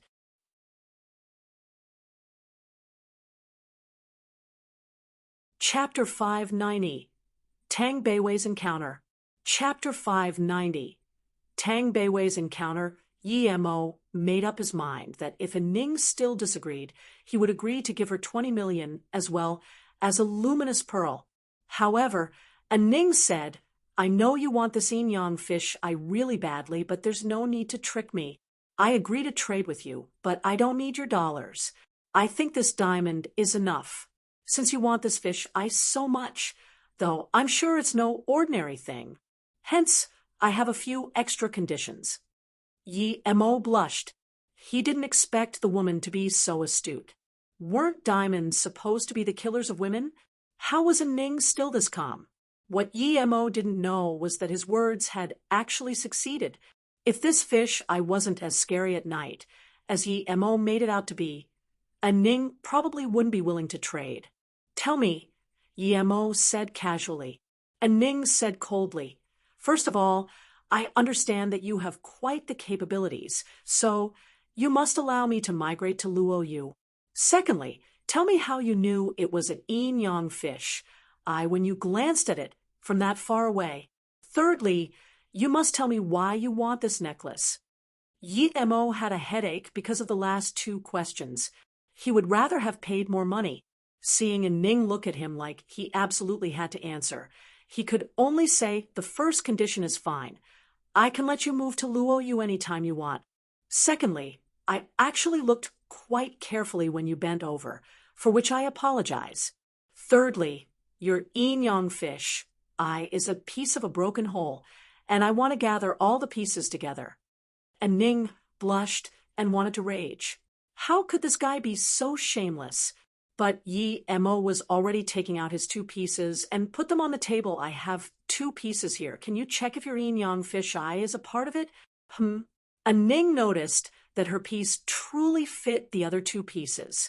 She took out her necklace subconsciously and put it on the table, and it fit perfectly. It really came from the same place. Ning let go of the necklace subconsciously. Before she said anything else, Yi Mo picked up the necklace and said, Give me your diamond. I can fit it in here for you. You know how to do that." And Ning looked at Yi Mo in confusion. Even if Yi Mo knew how to put a diamond into a necklace, there were no tools present. Despite that, she still gave the diamond to Yi Mo. Yi Mo switched things around quickly, and he took the yin-yang fish eye. "It's done. I used to do this on the streets, so I'm very fast. Here." Yi Mo gave the necklace back to Ning. "Huh?" And Ning caught it subconsciously and didn't know what to say. This was too fast. It practically looked as though the diamond had grown on the necklace. And Ning was sure that even a jewelry master wouldn't have been able to attach it that quickly. "Let's go. As for going to Luo Yu, just call this number and tell her that Yi Mo said to take care of it." Yi Mo gave Yu Miaodon's number to Ning. Looks like Beiwei is back. As soon as he gave the number to Ning, Yi Mo's spirit sense scanned Tang Beiwei as she opened the door with a face full of fatigue. "Brother!" Tang Beiwei ran into Yi Mo's arms and started crying. Yi Mo was shocked and quickly checked her. He found that she was just a bit tired and emotionally distressed. He quickly patted her shoulder and said, "Don't worry, just slowly tell me what happened." Su Jingwen and company also came out. And Ning saw Tang Beiwei in Yi Mo's arms and was shocked yet again. She rarely saw women as pretty as herself, yet now two women like that stood right in front of her. The girl that was in Yi Mo's arms at the moment also had a certain ethereal temperament to her. It made Ning feel very strange. But immediately after, she looked down on Yi Mo. The people related to him were all very beautiful women, and they all acted so intimate. Little did she know that in Yi Mo's heart, she was actually a calculative woman, a far cry from Tang Beiwei and Su Jingwen. Tang Beiwei looked up and realized that there were a lot of people, so she quickly said hello to Yuan and Jingwen. Yi Mo didn't keep waiting for Tang Beiwei to start explaining, because she probably had things to say that were not suitable to be said then and there. "Young Master Yi, my name is Qiu Zhirong. About today, I'm Dash." Qiu Zhirong walked up to Yi Mo and bowed respectfully. "Yi Qinbei, I'm Han Yan's cousin, Han Dan." Han Dan also came to bow. No wonder Yi Mo had recognized him. Yi Mo nodded and looked at Qiu Zhirong and said, "So, you're from the Beijing Qiu family? No wonder you're so rich." Qiu Zhirong didn't dare say anything and just looked on as the four walked out of the Golden Pearl. And Ning watched them strangely. She really didn't understand why these young masters were so respectful. Who would be able to make the Qiu family act so fearful? Meanwhile, Zhang Lialin looked lost when Su Jingwen left. Half an hour later, Yi Mo, Su Jingwen, and Tang Beiwei booked a room at a hotel. Yuan had to go back early. "Now tell me, what happened?" Yi Mo looked at Tang Beiwei and asked. Su Jingwen was also comforting her on the side. "As I was with my classmates at Shi Long restaurant yesterday, when the gathering was about to end, I saw Wei Yongqian. I immediately got furious, thinking, I have to kill this animal. I quickly told Yuan I'd be leaving and followed him out." "Wei Yongqian? The one who tricked you into sleeping with me at Tandu?" Yi Mo immediately remembered the guy that had escaped. "Have you already killed him?" Yi Mo asked. Tang Beiwei shook her head. "No, although I brought a lot of fireball charms with me. He seemed to have realized that someone was following him. I was planning on giving him a fireball at some far-off location. He was very cunning and called a taxi at a busy place. Nonetheless, I still kept following him, but the car drove very fast and I couldn't attack. It went all the way to Mount Xian, where he got off and went into the forest, and I followed him. Then he went into a temple. This temple was very old, so I thought Wei Yongqian wouldn't be able to escape, but when I came to the door of the temple, I saw an old Dao nun appear there. Tang Beiwei's tone turned shaky. She was obviously still scared. Yi Mo sat down and grabbed her hand.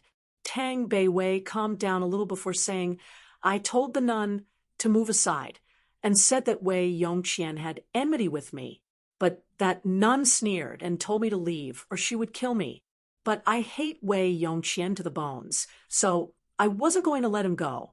I shot a fireball charm at him, but that nun easily grabbed the charm, and it turned into dust.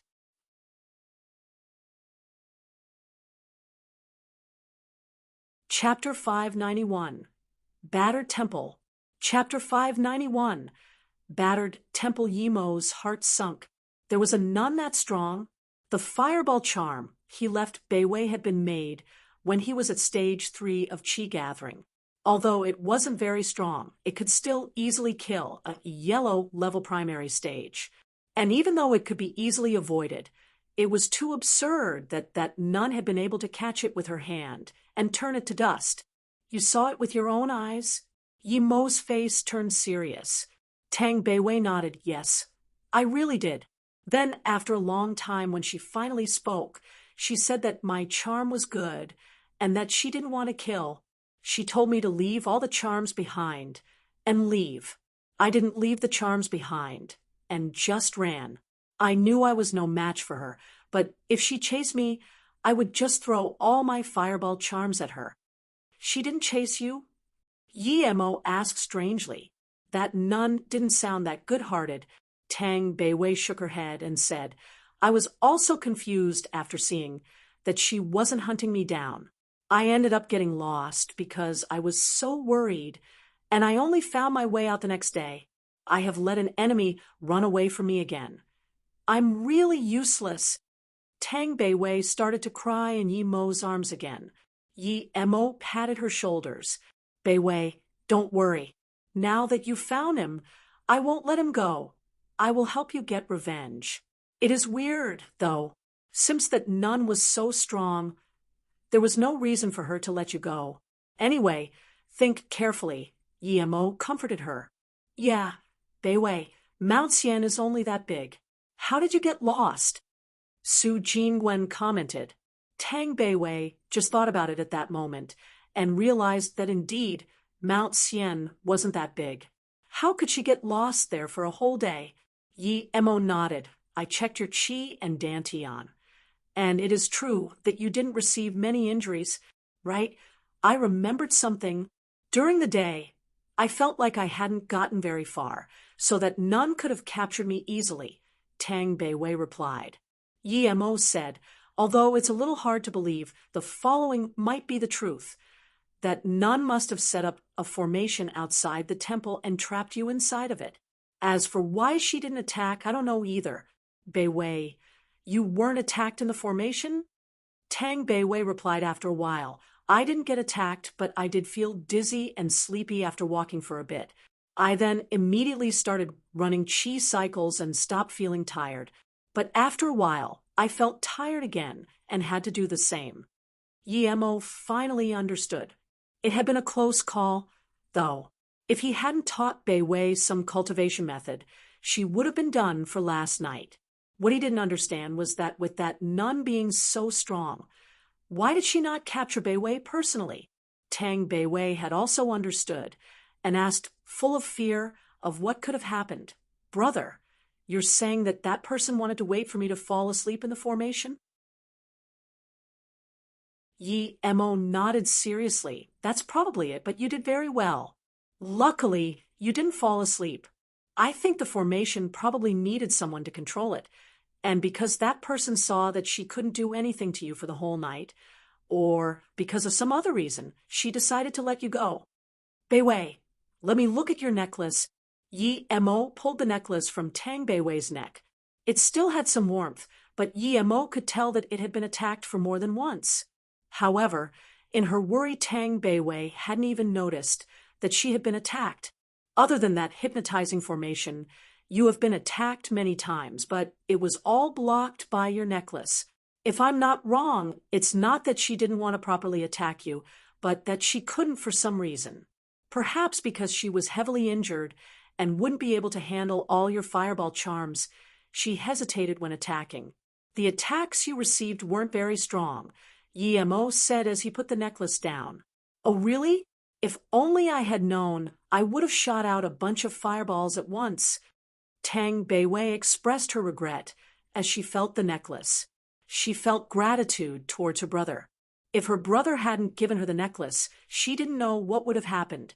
Yi Mo shook his head. It was right of you not to use the fireballs continuously. That old nun was probably injured, and unsure whether she was a match for you. If it turned out she could deal with the fireballs, however, then once you use them up, you would be in danger. Sometimes you don't have to use your weapon to threaten others, but it's a bigger threat to keep it instead.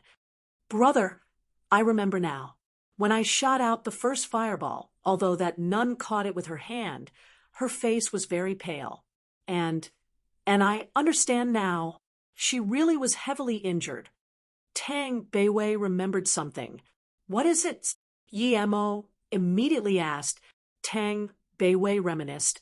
Her face was scarily pale under the moonlight. I didn't dare look too long, so I retreated subconsciously. Then I seemed to see her shadow moving on the ground. I was very scared and thought it was the wind. But now that I think of it, how can the wind make a shadow move? She must be heavily injured, yet still have forcibly caught my fireball charm and then used her inner qi to suppress her wounds. Yes, that must be it. Yi Mo and Su Jingwen also believed that Tang Beiwei's guess would be right. The three talked a bit more before Tang Beiwei and Su Jingwen went to rest.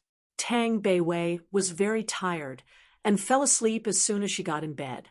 But Su Jingwen tossed around and around, unable to fall asleep. Su Jingwen suddenly thought that it seemed like Yi Mo would be going away for a while soon, so she suddenly wanted to talk to Yi Mo privately. She thought about how she had had the courage to hold Yi Mo's arm today, and her heart beat fast. In the past, she wouldn't have had that courage for sure. But as she saw Yi Mo less and less, Su Jingwen felt at a loss. Looking at Tang Beiwei, who was already asleep, Su Jingwen got up like a thief and carefully walked to Yi Mo's door. Yi Mo's door was a little open, so Su Jingwen pushed open the door and carefully called out, "Yi Mo." Su Jingwen suddenly got tense. What if Yi Mo hugged her or something? It was the middle of the night, and she was in her pajamas. She just wanted to talk to Yi Mo, as there were many things she had been wanting to ask Yi Mo about, but ever since Yi Mo left Ninghai, she hadn't had the chance to talk to him privately. Su Jingwen felt like something was wrong. She knew of Yi Mo's sensitivity. He wouldn't possibly not be able to hear her call. Su Jingwen turned on the lights and found the room to be empty. She subconsciously went to the bathroom, and there was no one there either. Yi Mo had gone out. Su Jingwen felt disappointed yet also relieved at the same time. It was so late though, where could he have gone? Su Jingwen sat on Yi Mo's bed in deep thought and fell asleep. Of course Yi Mo had gone to Mount Xian. If he didn't get back at that nun for harming his sister, he wouldn't be able to sleep. It was just as Tang Beiwei said. There was a tattered temple on the mountain. Yi Mo walked in, but there was no one there. He could only hear the occasional howl of some animal and nothing else. Yi Mo scanned his spirit sense around the temple, and there was some dark blood marks, so it seemed like whoever lived there was heavily injured indeed. Just as Yi Mo wanted to go outside to check if there were any signs of a formation set there, a white, ghostly figure slowly floated towards the temple.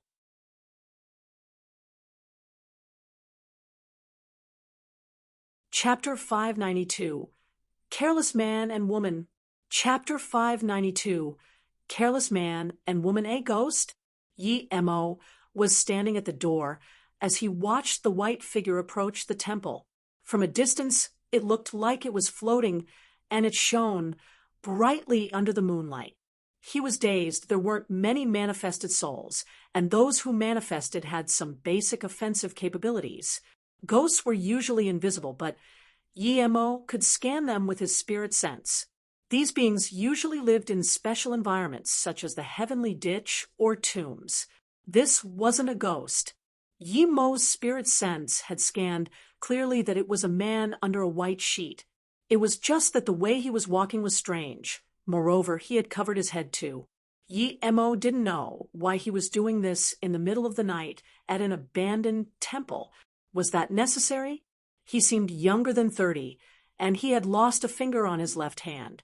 Not here, the man said to himself after seeing there was no one at the door. But after this, he pulled out a dagger from his waist and scanned the temple. Then he kicked a broken mat and cursed, F***CK, I came here for nothing. Afterwards, he took out a phone and called someone. Not long after, another person came there. This person was like the man before, carried a knife and a white sheet, but this time it was a woman. A robust woman. What happened? She asked. Ran away. What a loss. The man cursed. I told you to come earlier, but you wanted to come at this time. That man looked rich. He must have been forced to stay here because of an enemy. Look at the things he bought in Mount Sien. It's stacks of red notes, the woman complained. Yi Mo immediately realized that they were probably talking about Wei Yongqian. He probably left during the day and bought some items in the city at Mount Sien. Hence, the couple had seen that Wei Yongqian was wealthy and wanted to rob him. They followed him to the mountain, but since they couldn't really make a move during the day, they came at night. However, Wei Yongqian was gone. They probably used the white sheets to scare him too. The woman had stayed down there to catch Wei Yongqian in case he tried to escape. F***CK, we lost a great deal. If we had managed to get him, we could have lived freely for a long time. F***CK. Demi, let's have some fun. The man put the sword away and laughed at the woman. Yi Mo felt disgusted. This guy was really careless. He felt like doing that in such a place. The robust woman sneered. P***SS off. We didn't get the money today. I'm not letting you.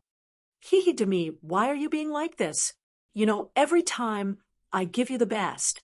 When we get more money in the future, I will still give you the best. Then the man grabbed the woman towards him. The woman didn't reject him this time. The two of him quickly took off their clothes. They went onto the only table in the temple and started panting heavily. The man looked ferocious but finished very quickly. The woman said, unsatisfied, if next time you will only do this, don't bother touching me. Then she kicked the table unhappily. Yi Mo, who was going to leave, suddenly stopped. He had heard the kick on the table, but it sounded hollow underneath. Yi Mo reached his spirit sense down and found that he indeed had missed something before. There was earth under the table, but under the earth there was a lid. Yi Mo reached his spirit sense down even more, and he found a hole under the lid. This meant that there was an underground room. The two finished up and started getting dressed themselves. Then that man suddenly shivered and said, Demi, why do I feel like there's someone blowing cold air on my neck? It's so cold. The woman was putting on her pants and sneered, You're too useless leaving me hanging like this. Don't touch me again if you're scared of the cold. Yi Mo heard the man's words and scanned his spirit sense over. He was dazed. He really did find a ghost this time. There was a faint ghost standing behind the man. It was clenching its teeth, but it was too weak, so it could only blow some cold air. Yi Mo saw the ghost and knew that ghost's death was related to the man. If one did too many bad things, they would encounter ghosts indeed. Yi Mo wouldn't intervene. He wanted to see what the ghost would do. It's real. I felt cold air blowing onto my neck again. The man's tone was shaky. The woman was about to reply, but then she saw the white cloth slowly raise in the air, as if picked up by an invisible person. There was no wind. A CLO cloth. The woman couldn't stay calm anymore. She pointed at the cloth and wanted to run, but her legs weren't moving. Cloth? What air dashed, the man turned around and saw the white cloth coming at them. Aya, the couple dropped on the floor unconscious because of fear. Yi Mo shook his head. If they had been bold enough, they could have just ignored the cloth. If the two of them ignored it, the ghost wouldn't have been able to do anything to them. However, The ghost was a victim, and Yi Mo didn't intend to burn it. He walked out and kicked the couple out of the temple. Yi Mo ignored the ghost and approached the table in order to open the tunnel, but the ghost floated over to his side. So Yi Mo turned around and said coldly to the ghost, "I can see that you're pitiful, so I will let you go, but if you get in my way then, I will certainly do something about it." Yi Mo felt the ghost shiver after he said that, but he still didn't leave. Instead, it emanated a feeling of gratitude. "Do you know me?" Yi Mo didn't know why he would get that feeling from the ghost, and asked. The ghost nodded but couldn't speak. Yi Mo thought about this and decided to send his will with his spirit sense. Yi Mo rejoiced when he realized that the ghost could convey his thoughts back to Yi Mo through his spirit sense. "Qianbei, you are a powerful person indeed. I didn't think Yi Juha could meet you twice, although I'm a ghost now." Yi Mo was dazed after understanding the message. Yi Mo remembered the name. He was a middle-aged man and a very generous person. He had met him at the Luo Tsang magic artifact meeting. When he couldn't see a single magic artifact, he had brought his 2 daughters and paved the way. "How can it be you?" Yi Mo was dazed. Yi Juha gave him a very good impression. He couldn't have imagined that he would be harmed by that couple. He must have exposed his wealth coming to Mount Xian.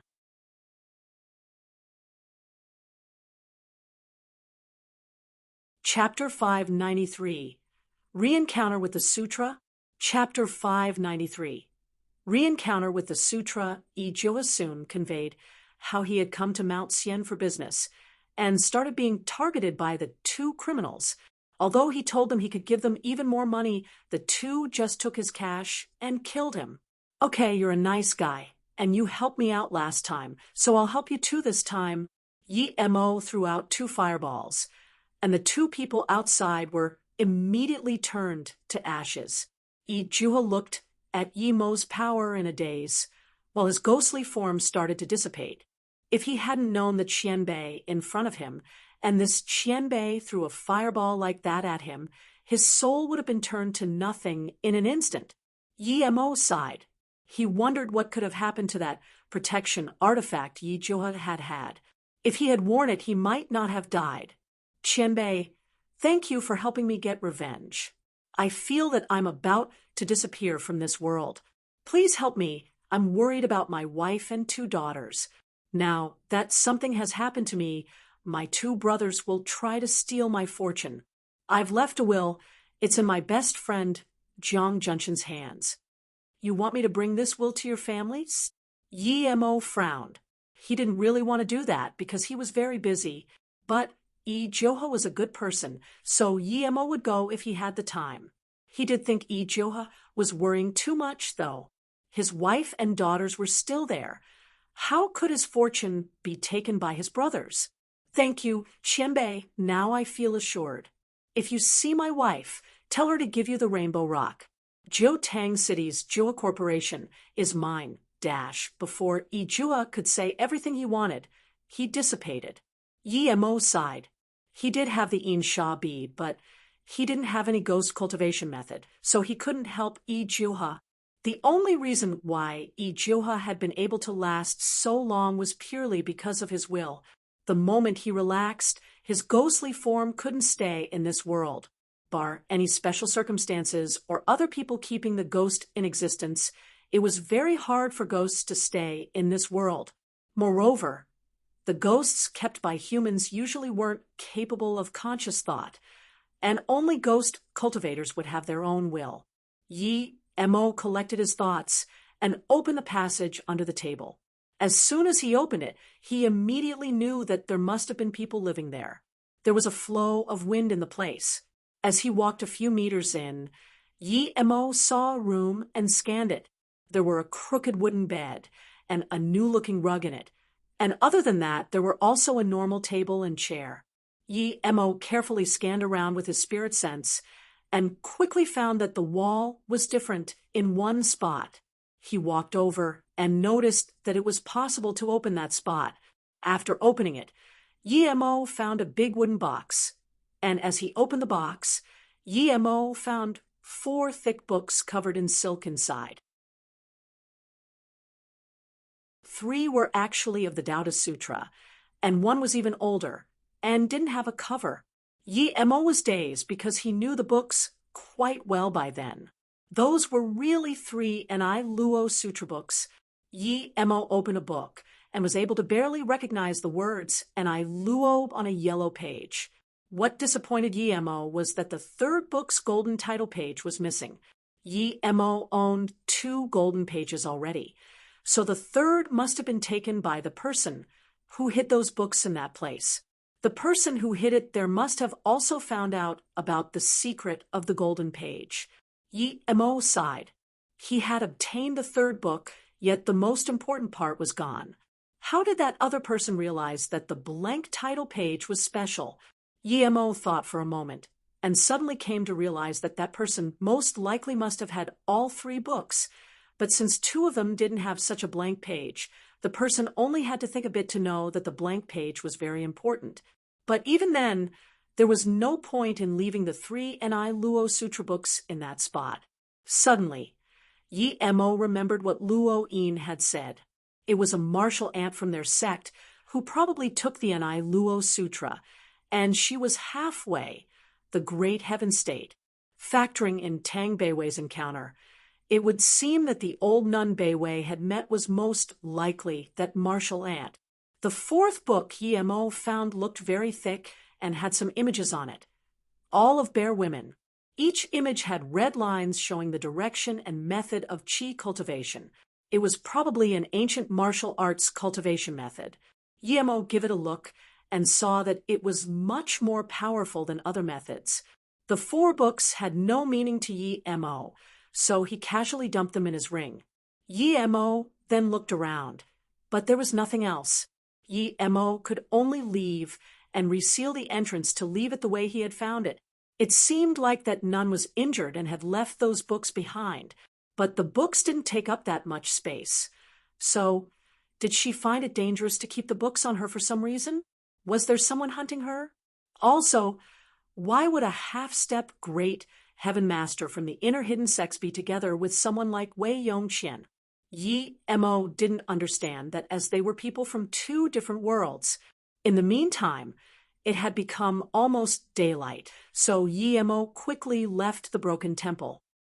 Yi Mo came back to the hotel only to find Su Jingwen laying on his bed. Why was she sleeping there? You're back. Su Jingwen heard the sound of the door closing and woke up, and when she saw Yi Mo look at her strangely, her face blushed as she thought about what happened the night before. She quickly started to explain, I came to talk to you last night, but you were gone, so I ended up falling asleep here.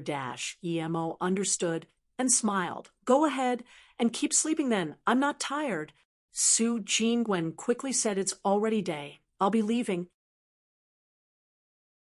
When Tang Beiwei got up in the morning and didn't see Su Jingwen, she called for her, but didn't hear a reply. When she walked out of her room and didn't find her in the living room either. She thought, where did she go this early in the morning? And why didn't she wear her coat? At that moment, Yi Mo's door opened, and Su Jingwen walked out of his room in her pajamas. She saw Tang Beiwei and smiled. Morning, Beiwei. Yum. She just realized that she was walking out of Yi Mo's room in the morning, and Beiwei was seeing her like this. What would she think?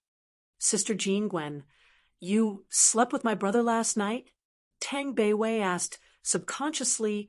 Wav Beiwei, it's not what you think. Your brother wasn't there last night. I slept. Su Jingwen stuttered. Yi Mo walked out at that moment and stood behind Su Jingwen. Su Jingwen didn't keep explaining, but quickly ran back into her room to change clothes. Beiwei, after we have breakfast, I will send you and Jingwen back to Ninghai. Yi Mo didn't feel safe about having them there, with that old nun nearby. Brother, I'm really surprised. Tell me, last night, did you and Sister Jingwen? Tang Beiwei uttered quietly. Yi Mo smiled helplessly. Beiwei, don't say that. Nothing happened between us. Humph, brother, You with slept sister Jean Gwen, so you need to take responsibility for her. You live in Luo Yu anyways, so it's fine if you have more than one wife. Sister Jean Gwen is so pretty, it's not like you're losing out. Tang Beiwei's suddenly raised her voice. Su Jean Gwen heard her by the door and felt embarrassed.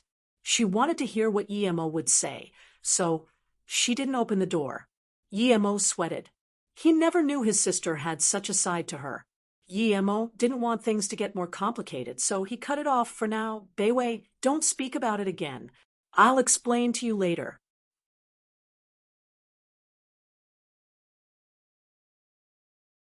Chapter 594. Will Case. Chapter 594. Will Case Jiutang City was the biggest city in Hedong Province. Yemo went there right after sending Su Jingwen and Tang Beiwei away since he had promised to help Yi Juha. Although he was very busy, he truly approved of Yi Juha's character. There were a lot of wealthy people, but not many of them were generous. When Yi Juha bought his necklace, he hadn't known the true value of it. He bought it in the first place due to his love for his daughter, but also to help out Yemo. As for going to Beijing, Yemo called Han Zaixin and found out that it was something concerning the search for the space flower blueprint. He immediately lost interest. Before Han Zaixin could persuade him, he said he had no time and put the phone back in his ring. Yemo didn't know where Yi Juha's home was, so he could only ask people on the road about where Jua Corporation was. It turned out to be really easy to find out, as they were the biggest corporation in that region. However, the person he asked smiled and said, "It's the third time they're holding a court hearing about the Will case. You won't find anyone responsible at the Jua Corporation at the moment." "What Will case?" Yemo asked strangely. That person replied, "Brother, you must be a foreigner. Everyone in this city knows about the Jua Corporation Will case. The owner of the corporation, Yi Juha, disappeared, and soon after, they found his remains. His fortune is cause for a lot of conflict after his death. The third court hearing is taking place today." Yemo asked, surprised. He only had his wife and daughters. How could they fight over that? Yes, but he also had 2 brothers and his father is still alive. The main problem was that he left a will, but it's a bit weird how the fortune is to be divided according to it. That's all I've heard. The person left. Yemo analyzed the situation. It seemed that Yi Juha had expected this, but didn't get to deal with it before he died. Furthermore, his death was very strange too. How could someone like him be killed by 2 robbers? Yemo stopped at the steps of the courthouse and suddenly thought of something. The 2 robbers from the previous night must not have been easy to handle if they could kill Yi Juha. But then how could they have let Wei Yongxian escape? Since they thought Wei Yongxian was wealthy, they wouldn't have let him leave their sight. With their experience, how could they make such a low-level mistake? Moreover, the temple was quite old. How could they be sure that Wei Yongxian would spend the night there? This meant that they had a person keep watch at the bottom of the mountain. And since they didn't see Wei Yongxian leave the mountain until night, they decided to go up. But then, how did Wei Yongxian and that nun get away? There was definitely something wrong there. The couple was horny and just wanted to have sex, so they didn't think about how Wei Yongxian could possibly have left. But Yemo had been to that place, and he knew that if Wei Yongxian and the nun wanted to leave, they would have had to go through the small path. Another weird thing was that he hadn't found any signs of the formation there last night. No, he had to go back and see. After all, it involved the golden page. Thinking about this, Yemo no longer was in the mood to go to the court. He could ask someone to help with Yi Juha's case, but he had to go and look for the nun and the golden page himself. Just when Yemo was about to leave, the door opened and people got out. Yemo immediately saw Yi Juha's 2 daughters. They were helping a stressed-looking middle-aged woman walk. Next to them, there were 2 middle-aged men. One looked like Yi Juha's wife, and the other one wore glasses. Since he had seen them, he thought he might as well go greet them. "You're that person who sold us the magic artifact," the older daughter, saw Yi Mo and said in surprise and joy. Yi Mo smiled and said, "Hello, yes, I am. I'm also your father's friend, Yi Mo. I was passing by Jiutang City, so I decided to come by and say hi. My dad already passed away." The girl's eyes turned red. Yi Mo nodded. "I have already heard. Don't worry, I will take care of this." "You'll take care of this? You sure talk a lot of trash, but I see little action," the man in glasses sneered. Yi Mo sneered and studied this man. Even if he couldn't really deal with it, there was no need to use that tone. "Yan, he's Dash." The woman looked at Yi Mo in confusion and asked her daughter, "Mom, remember when Dad, big sister, and I went to Luo Tsang's magic artifact auction together? He's the person who sold us the necklace," the other girl said. Yi Mo just realized that the woman was wearing a necklace and understood. Jiuhe was a family man. "Hello, Jua's Dash." The woman couldn't continue speaking. "Sister-in-law, what do you even know? It's the Yi family's fortune, but you want it to belong to the Lu family. I already promised that you and your 2 daughters will live without any worries, but you decided to take us to court. What's the result going to be? Do you think Jiuhe didn't know his surname is Yi?" A middle-aged man approached them with a judge and said, "You're shameless." Yan said in anger. The middle-aged man sneered, "Respect your elders. If it weren't for Jiuhe, I would have already kicked you 3 out of this city. How dare you try take away the fortune? Bastards." "Sister, don't bother." The younger daughter pulled Yan away. "What? Was Jiuhe's fortune taken away from you?" Yi Mo asked with a frown. It seemed the case was about to be closed. Jiuhe's wife sighed and didn't say anything. The middle-aged man behind her said, "Although the results haven't been announced yet, they are decided. Xiao Dai and Yan won't get any part of Jiuhe's fortune." "Jiuhe said he left a will. Do you know about it?" Yi Mo asked strangely. He was angry. How could Jiuhe's wife and daughters not get any part of his wealth? Uncle Junshan also died last week.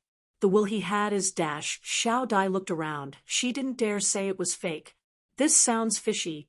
Yi Mo shook his head. He would definitely not allow this to occur in Luoyu. "Who are you? Anyway, you have no business here. Piss off." The middle-aged man's face sunk as he looked coldly at Yan. Jiuhe's wife stopped Yi Mo and said, "Since you're Jiuhe's friend, we can talk on the way to my house." "Humph, disloyal woman," the man cursed. Yi Mo was sick of him. He kicked him up in the air and threw him onto the concrete stairs. His head immediately started bleeding. Everyone was shocked. That young man dared to attack someone in front of the courthouse? Soon, people gathered around him. "Great Judge Chen. Lulin got someone to brutally attack people at court," a man blamed as he went to help the middle-aged man Yi Mo had kicked. Seeing this, Xiao Dai quickly walked to Yi Mo and said, "Brother Yi, leave quickly. If you get captured, you will go to jail for sure. The man you knocked out is my second uncle, Yishu, and the judge is on his side. My dad's will is fake, yet they say it's real."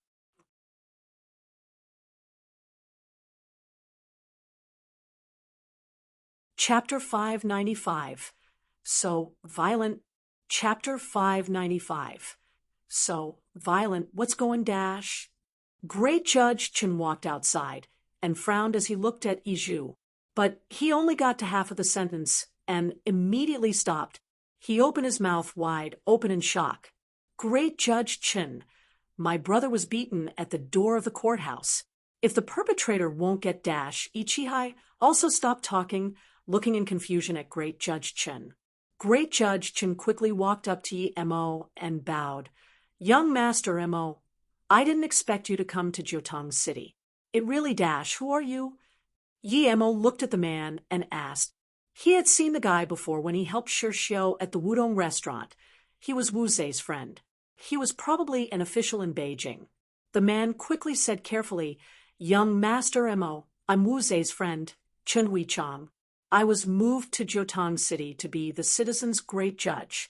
I had the honor of eating with you at Wutong Restaurant. Yi Mo nodded. So, does that mean you're responsible for the Yi Juha case? Yes, I know this case. Another judge is responsible for it, Chen Huichang said carefully. He hadn't expected Yi Juha to have such a powerful ally. He knew that case for too well. He was indirectly helping them. Then, this means that you knew this case was dodgy, and that Yi Juha's has been switched, right? Yi Mo's words shook everyone. Who dared to speak to a judge like that, especially in public? This dash, Chen Huizhang was sweating. He knew that if he replied yes, then his career would be over. However, if he didn't reply, Yi Mo wouldn't have mercy on him. If you don't reply within 3 seconds, you won't need to reply at all. Yi Mo's voice sounded cold. Chen Huichang thought about the situation carefully.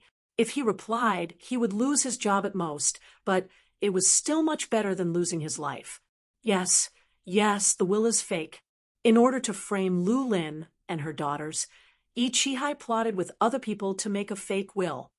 Bastard. You knew it was fake, and you still dared support them. Slap, dash, Yi Mo slapped him. Chen Huichang spun on the spot before falling onto Yi Zhu. Everyone was dumbfounded. Who was that young master Mo? He had dared slap a great judge in front of court. Even the great judge didn't dare to lie in front of Yi Mo and told the truth.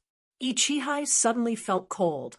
He could tell that young master, Mo, was no ordinary person. He must not let him stand on Lu Lin's side, so he would fix the situation before that young master could counterattack. With these thoughts in mind, Yi Qihai walked up to Yi Mo and took out a cigarette. Before he could say anything, he was kicked to the side by Yi Mo. So violent. Everyone was looking at the scene. What shocked people the most was that Chen Huichang crawled up, wiped the blood from his mouth, and ran to Yi Mo, as though waiting to be hit again. 2 policemen who were about to go capture Yi Mo immediately stopped on the spot. Young master, Mo, please tell me what to do. Chen Huizhang tried to make his tone sound calm. He cursed himself for not investigating Yi Jua properly before doing this. Judge this case again, and make sure to send the people who made the fake will rot in prison. I don't have time to stay in Jiutang, but I will come back and check. If I'm not happy with what you did, when I come back, then don't blame me for what I might do, Yi Mo said coldly. Chen Huizhang breathed a sigh of relief. He quickly said, Yes, I will judge this case fairly. Chen Huizhang seemed to want to say something else, but eventually didn't. Lu Lin's 2 daughters and the 2 middle-aged men were completely dumbfounded. They had seen ferocious people before, but never someone as ferocious as Yi Mo. Yi Juha's wife reacted quickly. She knew this friend of her husband's was not ordinary at all. Her body shook with excitement. Ever since her husband had died, they had been simply toys about to be kicked out of the city. Lu Lin saw Chen Huizhang's hesitation, and after thinking about it, she soon understood why. Lu Lin approached Yi Mo and said, Juha's second sister-in-law's father is the secretary of Jiutang City. I think she didn't finish the sentence. Yi Mo immediately understood. Chen Huizhang was hesitant because he wasn't sure if he could beat that secretary. After all, he had only been there for a short while, and Yi Mo said he was leaving. I'll find someone to help. Yi Mo took out his phone and decided to call Li Chunxing. He didn't know many officials, but Li Chunxing was in Hefeng City of Hedong Province, so he should be able to help here. Li Chunxing had been doing very well lately. He had been getting promoted quite fast thanks to his own capabilities, but because he didn't have support, he had to share his political achievements with others. Once he met Yi Mo and received help from the Li family as well as taking care of big issues in Hefeng, he got promoted again in a short time. He was now the secretary of Hefeng City, Hedong Province Senator, and vice political secretary of Hedong Province. This meant that he was going to be the next secretary of Hedong Province. Li Chunxing, who had risen like a rocket, was just eating with other senators after a meeting. At that moment, Li Chunxing's phone rang. Only his family and a few special higher-ups could call his private number. But what shocked everyone was that as soon as he picked up, he immediately got up and seemed very respectful. Everyone was trying to guess who the caller was. It could only be a higher-up from Beijing. Yes, yes, Li Chunxing kept agreeing for a while, and then finally hung up. No one usually asks about these kind of calls. So Li Chunxing decided to say, someone called to tell me about a will case in Jiutong City. Someone changed the content of a will in order to win over a fortune, and what is more, the judge confided with these people to frame the innocent. I need to go to Jiutong personally. What? For a mere will case, Li Chunxing was going there personally? Who did this case involve? Seeing Li Chunxing apologize and quickly leave the restaurant, everyone was shocked. He had given up the opportunity to talk with all of these province-level leaders for a case in Jiutong. Yemo put down his phone and looked at the man in glasses. He said, "Who is he?" Lu Lin quickly said, "Let me introduce you. He's our lawyer Wang Yi, and this is my brother Lu Mang." Yemo nodded. "I suspect that there might be something wrong with your lawyer. Chen Huichang, check if he's clean." Yes, young Master Mo Chen Huichang had heard Mo call Li Chunxing. He knew that Li Chunxing had become quite powerful, thus he spoke even more carefully. The man in glasses' expression turned bad, but he didn't dare say anything. Mo left things to Li Chunxing. He was confident he would be able to deal with it. The first thing he did after leaving Jiutong was going back to that temple. Mo searched the place carefully. There were indeed marks of a formation, but it had already been removed. When Mo got back to the underground room, he immediately realized that he had missed some details the first time he came.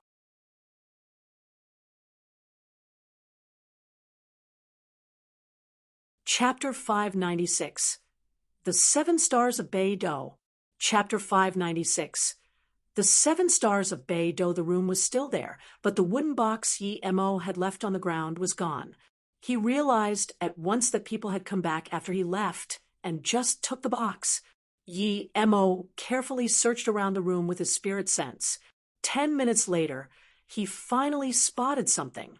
There was something protruding at the head of the entrance. Mo pressed it and something rumbled behind him. He turned around and saw a door appear on the stone wall. Mo realized he had missed his best chance. When he first came there, perhaps Wei Yongqian, and that none had been hiding in the stone cave, but now it was too late. When he walked inside, he found out that it was a tunnel. Without a doubt, Wei Yongqian had gotten away through there. Mo started looking around, and after a while, the door closed itself. He continued walking down the tunnel. 10 minutes later, Mo had pushed aside a big rock and was standing at the end of the tunnel. It was a cliff, and below it there was river.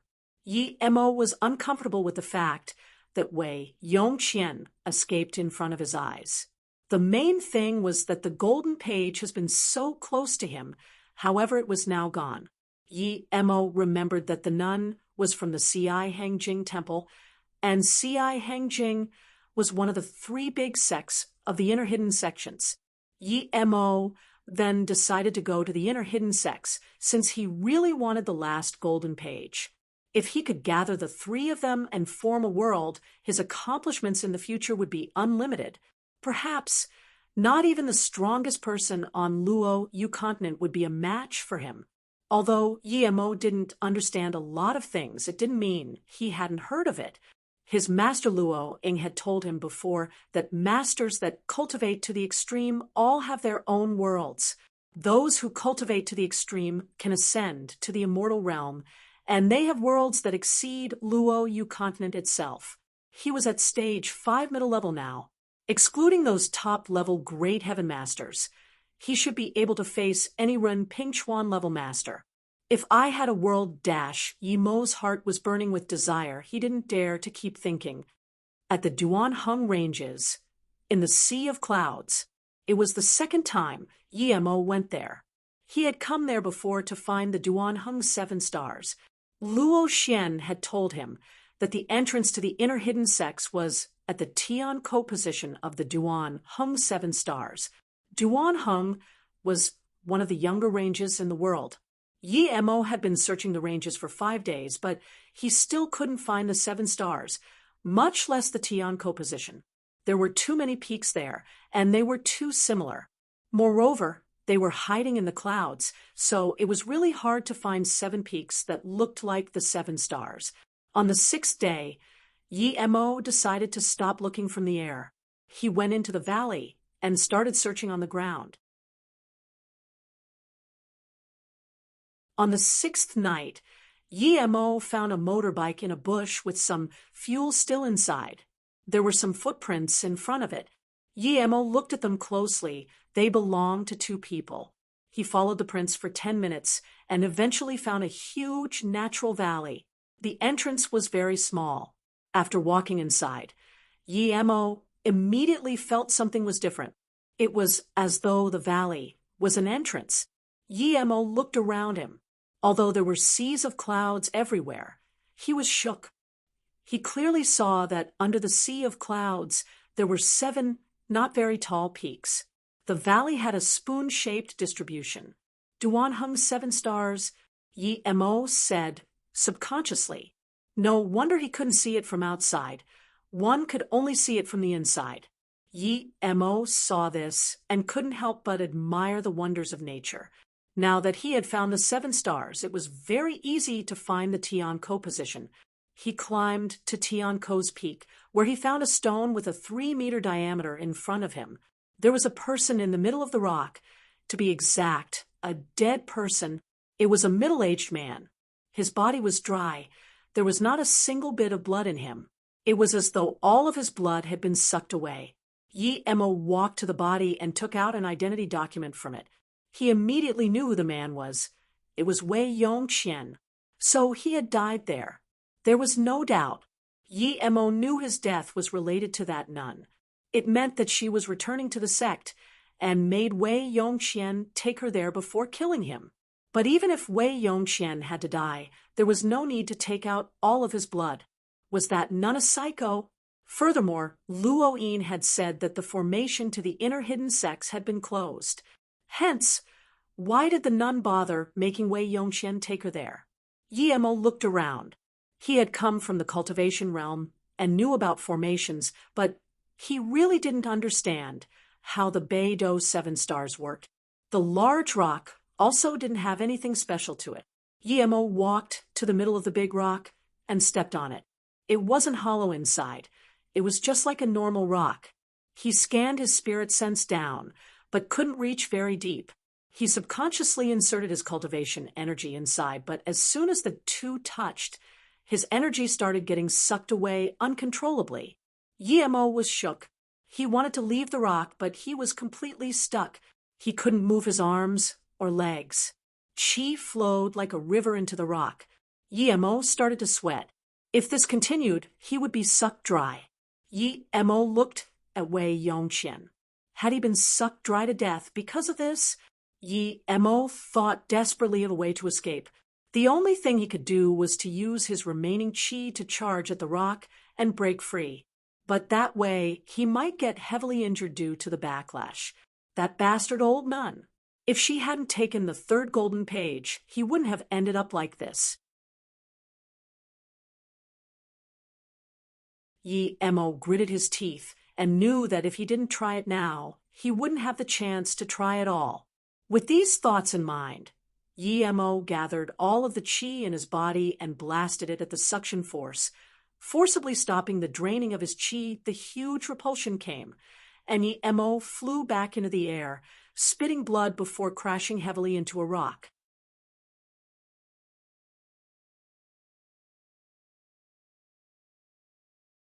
Chapter 597. The road is narrow. Chapter 597. The road is narrow. Yi Mo couldn't help but curse F***CK. He had smashed onto a rock, and not only was his left leg broken, but his chest was also smashed in heavily. The main thing was that he couldn't use his qi. Yi Mo's heart sunk. Something had even happened to his dantian. He had wanted to escape that huge suction force, but the first part of his body to face the repulsion force was his dantian. Luckily, he had quite a bit of Lotus Life pills on him, but as Yemo subconsciously wanted to take one out from his ring, he immediately felt cold sweat. He couldn't use his spirit sense. A broken leg was a small problem for Yemo, and the dantian damage was a major issue, but compared to his spirit sense, both were nothing at all. If he couldn't use his spirit sense, wouldn't that make him completely powerless? Realizing the state he was in, Yemo began to worry. He had seen a black bear before. What if some other beast comes? He would only be able to wait for death. Luckily, he was a cultivator and figured out reality at least somewhat on time. His state was much better than being sucked dry. He looked at Wei Yongqian and suspected that he was sucked dry because he inserted his inner qi inside. Or maybe that old nun had found him for the express purpose of getting him sucked dry so that she could enter the formation. If that was the case, there were people everywhere. Why take this Wei Yongqian? Yemo suddenly thought of something. The old nun was heavily injured. Did she not know about the danger of this rock before, and try to manipulate it with her inner qi, in the end getting injured like him? And then maybe, as she wanted another way to enter the formation, she let Wei Yongqian feed it?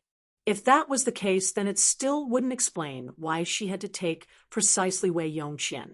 Yemo thought about another point. He was stage 5 middle level already, and that nun was only half-step great heaven. So how come he was injured so heavily yet that old nun could still go all the way to Mount Xian? Did she have a better way of escaping than him? There was one more possibility, which was that the nun wasn't injured there, but that she was injured by someone else. But Yemo didn't really think much of that theory. There was really no one who could injure that nun except for Rin Pingchuan, but he was already dead. Yemo rested for a while and recovered some strength, but still couldn't use his qi. He struggled up and found a stick to use as a walking stick. He slowly moved on top of the big rock and looked at it carefully. However, he couldn't find anything special about it. Yemo sighed. Even when he had his spirit sense, he hadn't managed to see anything. Yemo walked to Wei Yongqian and searched his body, finding a few $100s, but he didn't find a phone. Yemo thought that if he could find a phone, he could call Ning Qingxue or Tang Beiwei. If they knew he was here, they could come and open his ring, as they both had spirit sense. For the first time, Yemo felt tragic. Even back when he fought Rin Pingchuan, it wasn't as bad as today.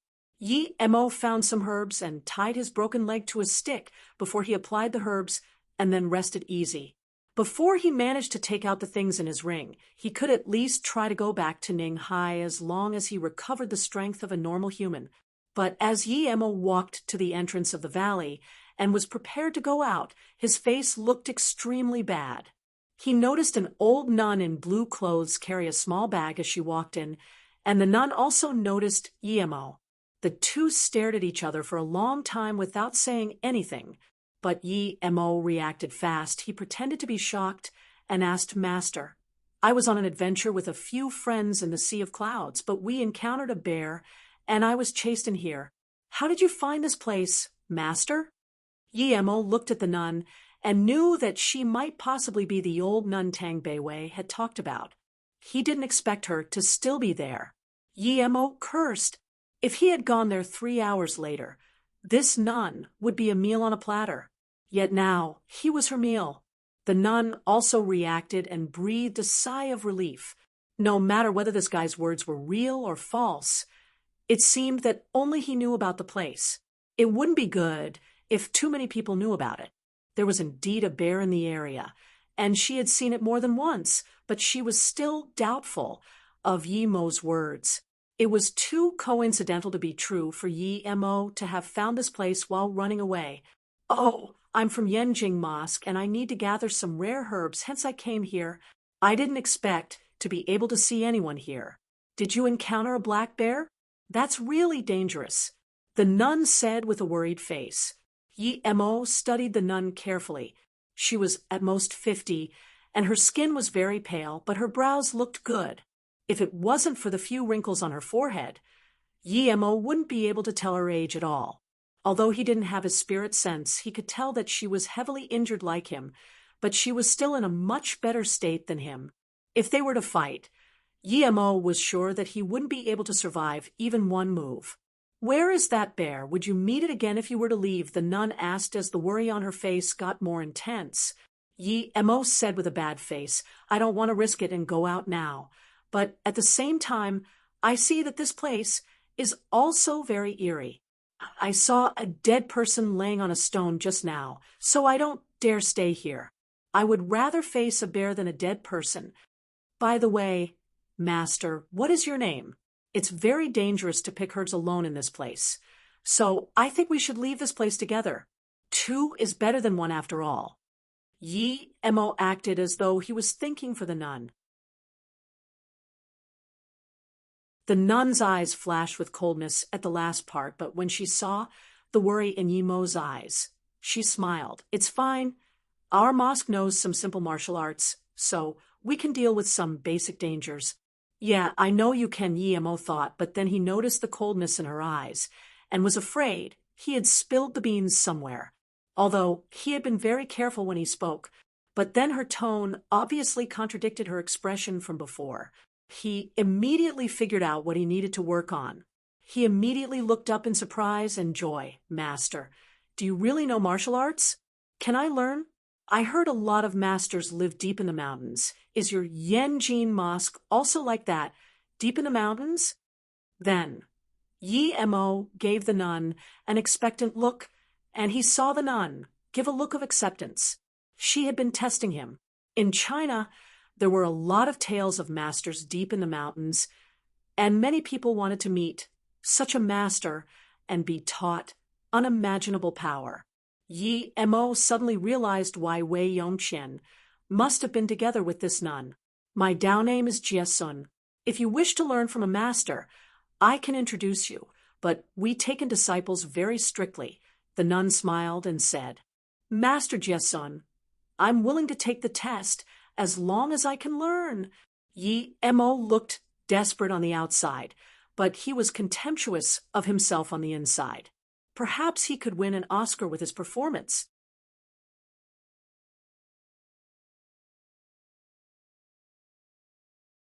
Chapter 598. Using Each Other. Chapter 598. Using each other. Yemo saw that there was something off when she smiled, as though he was being stared at by a hungry wolf. But since she had said that, it meant that she didn't plan on killing him for now. Yemo thought of Jing Shi. Compared to that pale-faced nun, he would rather face him. At least Jing Shi was much prettier and younger than that old lady. Her chest was much better than that chest as flat as an airport.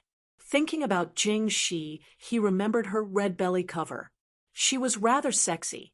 After realizing he was thinking of that woman, Yemo shook his head and sighed. He had punched her off a cliff. She should be dead, no matter what. If it hadn't been for that woman, he wouldn't have had to be separated from Luo Ying.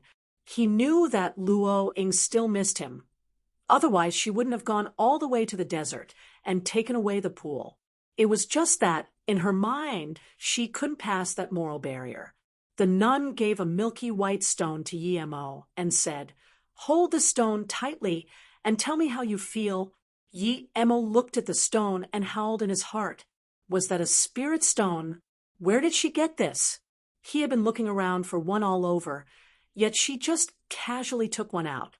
Although he couldn't digest the spirit chi, Yemo felt comfort and happiness as soon as he grabbed it. Before he could react, the nun took the spirit stone away. Yemo looked at the stone in the nun's hands. He wanted to steal it and say, "Letting you have, it is like letting rats eat wheat. Don't waste food." But Yemo knew that it was best not to do anything. "Do you feel very comfortable and happy?" The nun's eyes looked happy. Yemo thought about what to reply. The nun had seen his expression, so he could only say, "Yes, I do feel like that." "What is it? What is this rock?" "Master Jiesun, can you tell me where you found this stone? I also want to look for it." "It's very hard to find this stone, But since you have that feeling, it means you have a talent for cultivating ancient martial arts. In that case, come with me. Don't worry, it's not my first time here. Even if we see a black bear, I can take care of you." Jiesun nodded. Yi Mo was breathing heavily.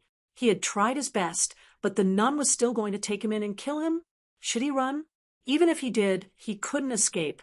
However, if the nun was planning on killing him, she could do it now. There was no point in taking him down the valley. Yi Mo could only pretend to be overjoyed as he walked with her towards the big rock. She stood on the rock and then said to Yi Mo, "Use your foot to step here. Let me see your martial talent." Yi Mo looked at where she pointed at. It was the place he had stood on not long ago and almost died at. Now, the nun wanted him to do it again, so Yi Mo wanted to run away immediately, but he knew that as soon as he would start running, he'd be dead. Hence, Yi Mo knew he had to do what the nun said, and so he did. He thought that if he didn't use force, nothing would happen. As soon as Yi Mo stood there, the nun hit the place where his foot touched the rock with her palm, which was full of inner chi. His heart sunk. It was over. The nun was using her inner chi to catalyze the suction force of the rock, and he knew that he wouldn't be able to resist at all. But Yi Mo didn't feel the rock suck away his blood. In fact, there was no movement at all. Although he didn't know why, Yi Mo rejoiced. It seemed like that place wouldn't suck him a second time. No way, Jiesun said subconsciously. Yi Mo pretended not to know anything and asked, "Master Jiesun, what's impossible?" Jiesun cursed. Yi Mo had no value anymore, so she didn't want to waste her breath. Yi Mo saw the killing intent in her eyes and quickly realized things weren't going well. He immediately said, "Master Jiesun, is my talent not good enough? If it isn't, I still have a few cousins. Should I bring them here for you to meet them? I could even help you test them as long as you teach me how to do it." Yi Mo's words made her hesitate. She looked at Yi Mo and said, "We don't take in disciples that easily. They must be tested many times. But you can try if you want." Yi Mo quickly said, "I have a few cousins who all want to learn from a master, but they've never had the luck to meet someone like you. It's my fortune to be able to meet a master. If my talent isn't sufficient, I can just learn a few moves from them. I can help you test the rest of the people in town. There's bound to be someone who is truly talented." The nun actually nodded. "Okay, in that case, I'll go with you. It's not that your talent isn't enough, but it's not great either. I'm scared that the mosque will be too strict, and I don't want to give you false hopes. By the way, what is your name? Where do you live?" Yi Mo was now sure what it had all been about. The woman had no good intentions. Her spirit stone could test a certain trait, and she would take those who had it along to have the formation suck their blood. That might be the secret to activating this formation, but he still didn't understand it. Yi Mo looked at Wei Yongqian. He had been the last target, but his blood hadn't been enough. So Jiesun went looking for more people. Was she using the stone to sense and track down people with spirit roots? Yi Mo shivered at this thought. Qing Xue and Bei Wei all had spirit roots. They must not meet this monster. But he also had a spirit root. Why wasn't he hurt then? He was the first time, but not the second. This didn't make sense. He didn't have time to keep thinking, because he had to reply to the nun's words quickly. He didn't know the names of the villages nearby. If the nun saw through that, he would die immediately. He could only say, "I'm quite ashamed. I'm from Huiyen town, and I've never heard of Yen Jing Mosque." Yi Mo was worried about the old nun asking him to lead the way. What would he do then?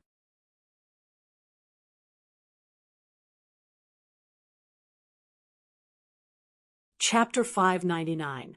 The opportunity is here. Chapter 599. The opportunity is here. The nun heard Yi Mo's words and was expressionless. She took out a black pill and gave it to Yi Mo. "It'll help with your wound. Take it."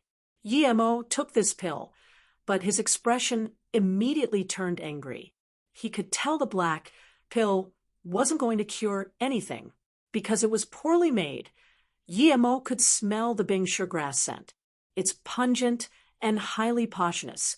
After eating it, it can block out one's five senses, and if one didn't get the antidote within 49 days, one would lose their 5 senses forever. But Yi-Mo had the lotus life seed. He could cure it even if it was 49 years later. The nun was so cruel. She was giving him such a thing. Did she not want him to help? Master Jiesun, I only have some mild injuries. This leg will be fine in a few days. I don't need to take a pill. Yi-Mo glanced at the nun's cold eyes and continued, This pill is too precious, and I should save it for later. It's fine, I have a lot of these. You can take as many as you want. The nun's face was calm, as though she really had a lot. But Yi-Mo knew it was very hard to get the Bing sugargrass. She couldn't have a lot. She was forcing him to eat it. Did that mean she suspected him? Thinking about this, he said, I should leave these good things for master. I'm not used to eating these things. You say you want to learn from a master, but still suspect me. Who are you? Huiyan Town doesn't exist at all, the nun's expression looking angry. Yi-Mo was shook. No way. When she mentioned Huiyan Town, he realized that she never planned on letting him live. She wouldn't name a fake place. Wait, the nun was tricking him. Realizing this, he faked astonishment. Master, how is that possible? A lot of people know about Huiyan Town. In fact, all of those who come looking for adventures to Duan Hung ranges stay there. In that case, take me there first. I do need some people with martial talent. It was as though the old nun hadn't accused him a few seconds ago. Yi-Mo cursed that old fart for being shameless. If he hadn't withstood the test, perhaps he would have been tricked. One could see that the nun was already suspicious about him. Yi-Mo could only act as though he didn't know anything and follow the nun with joy, but he secretly put the pill away. What? You don't trust me? Why don't you take that pill? Don't you want to get better sooner? Jiesun looked at Yi-Mo with intent. Yi-Mo cursed. He was being threatened by an old woman. Despite so, he had no choice but to eat the pill. He knew what the nun wanted, which was to make him unable to call for help. Yi-Mo realized that the nun wouldn't relax at all around him for at least half a month. As soon as she did, he would escape to Beiwei and eat the lotus life pill. But if he ran away, the nun would find out. If she couldn't find him on time, perhaps she would be the one running. However, if she managed to get away, he wouldn't be able to get his golden page and spirit stone. Yi-Mo suddenly thought of the motorbike he had seen. If he used that, could he escape? Do you know a lot of people at the Huiyan Town? The old nun suddenly asked. Yeah, I know most of the young people there. They would all like to train martial arts. If Yi-Mo still wanted to say something else, but the nun stopped him. I need you to help me out big time. I don't need you to know. A lot of people. Just put up a board saying, testing martial talents. The old nun waved her hand. Wear this. The old nun suddenly took out a thin object and gave it to Yi-Mo. Yi-Mo cursed again. How did that nun have so many good items? This was a one-time use mask, and the materials were very expensive. A normal person wouldn't be able to take it off in his life once it was worn. He really suspected that the nun had found an ancient cultivation home. If he recovered his power, he wouldn't have to worry about the mask. Once you put it on, don't try to take off at any random moment. You can only take it off when I help you. Her tone was calm, but Yi-Mo could feel the killing intent. He sighed, but he could only agree and put the mask on. The nun nodded satisfyingly. When she saw Yi-Mo wasn't resisting at all. He felt a light breeze blowing with a faint smell of blood. He immediately knew that it was the black bear. It actually came to them. Yi-Mo knew that this was his chance. Master Jiesun, let me see that stone again. It's very strange. I think I've seen it somewhere before. Yi-Mo had an idea. For some reason, the nun actually gave it to Yi-Mo. You can have a look. When you use the stone to test them, I will be looking on the side. If they meet the requirements, I will tell you. If I don't say anything, it means they didn't pass." Yi Mo quickly thanked her and grabbed the spirit stone excited. The stone was much bigger than the ones he had gotten in the Nei snow mountains. Yi Mo fell a few steps behind, and then they heard a roar. A huge black bear saw the nun and him and charged at them. Yi Mo rejoiced. The bear had come just at the right time. He turned around and ran without thinking. "Master Jesun, I was chased here by this bear. It came again. I will retreat. Don't worry about me." Yi Mo jumped onto a branch and ran rapidly. Jesun tried to grab the spirit stone and throw him to the bear, but she missed. The reason she had kept Yi Mo was indeed for him to get more people, but it was mainly to find out why Yi Mo could feel the stone, but not be sucked by the formation. However, when she had to face the threat of the bear, she cast Yi Mo's life aside. Although she could get rid of the bear, if she did, she would have to use a lot of qi, and the young man might escape. Moreover, the stone was in his hands now, but Yi Mo was already more than 10 meters away. Jesun cursed, but took out her horsetail whisk broom and whipped the bear's eyes. Yi Mo looked back and confirmed it. The nun was also heavily injured. If she hadn't been, he wouldn't have been able to run away. She could have killed the bear with one kick. After all, she had half-step great heaven power. But it wasn't the case, and when she took out her whisk, her reaction had been too slow. The whisk managed to hit the bear's head, but the bear's hide was thick. The strike made it furious, and it charged at the nun again. Yi Mo was running to the motorbike, but he was in no rush. If the nun was no match for the bear, then he wanted to try and take the nun's bag and see if the golden page was in there. Just when the bear was about to ram the nun, she hummed something and kicked the bear's throat. The bear rolled downhill many times and managed to stand up, but he didn't dare go up again. Yi Mo immediately realized that it was the bear that was no match for the nun. It seemed like he should start running. Seeing Yi Mo run, the nun got furious and started chasing him. The bear saw the nun run and thought the nun was running from it. It instinctively charged at her again. You're tuning in to the Mystic Fist YouTube channel. Don't forget to subscribe and join us on this journey to catch the most captivating stories.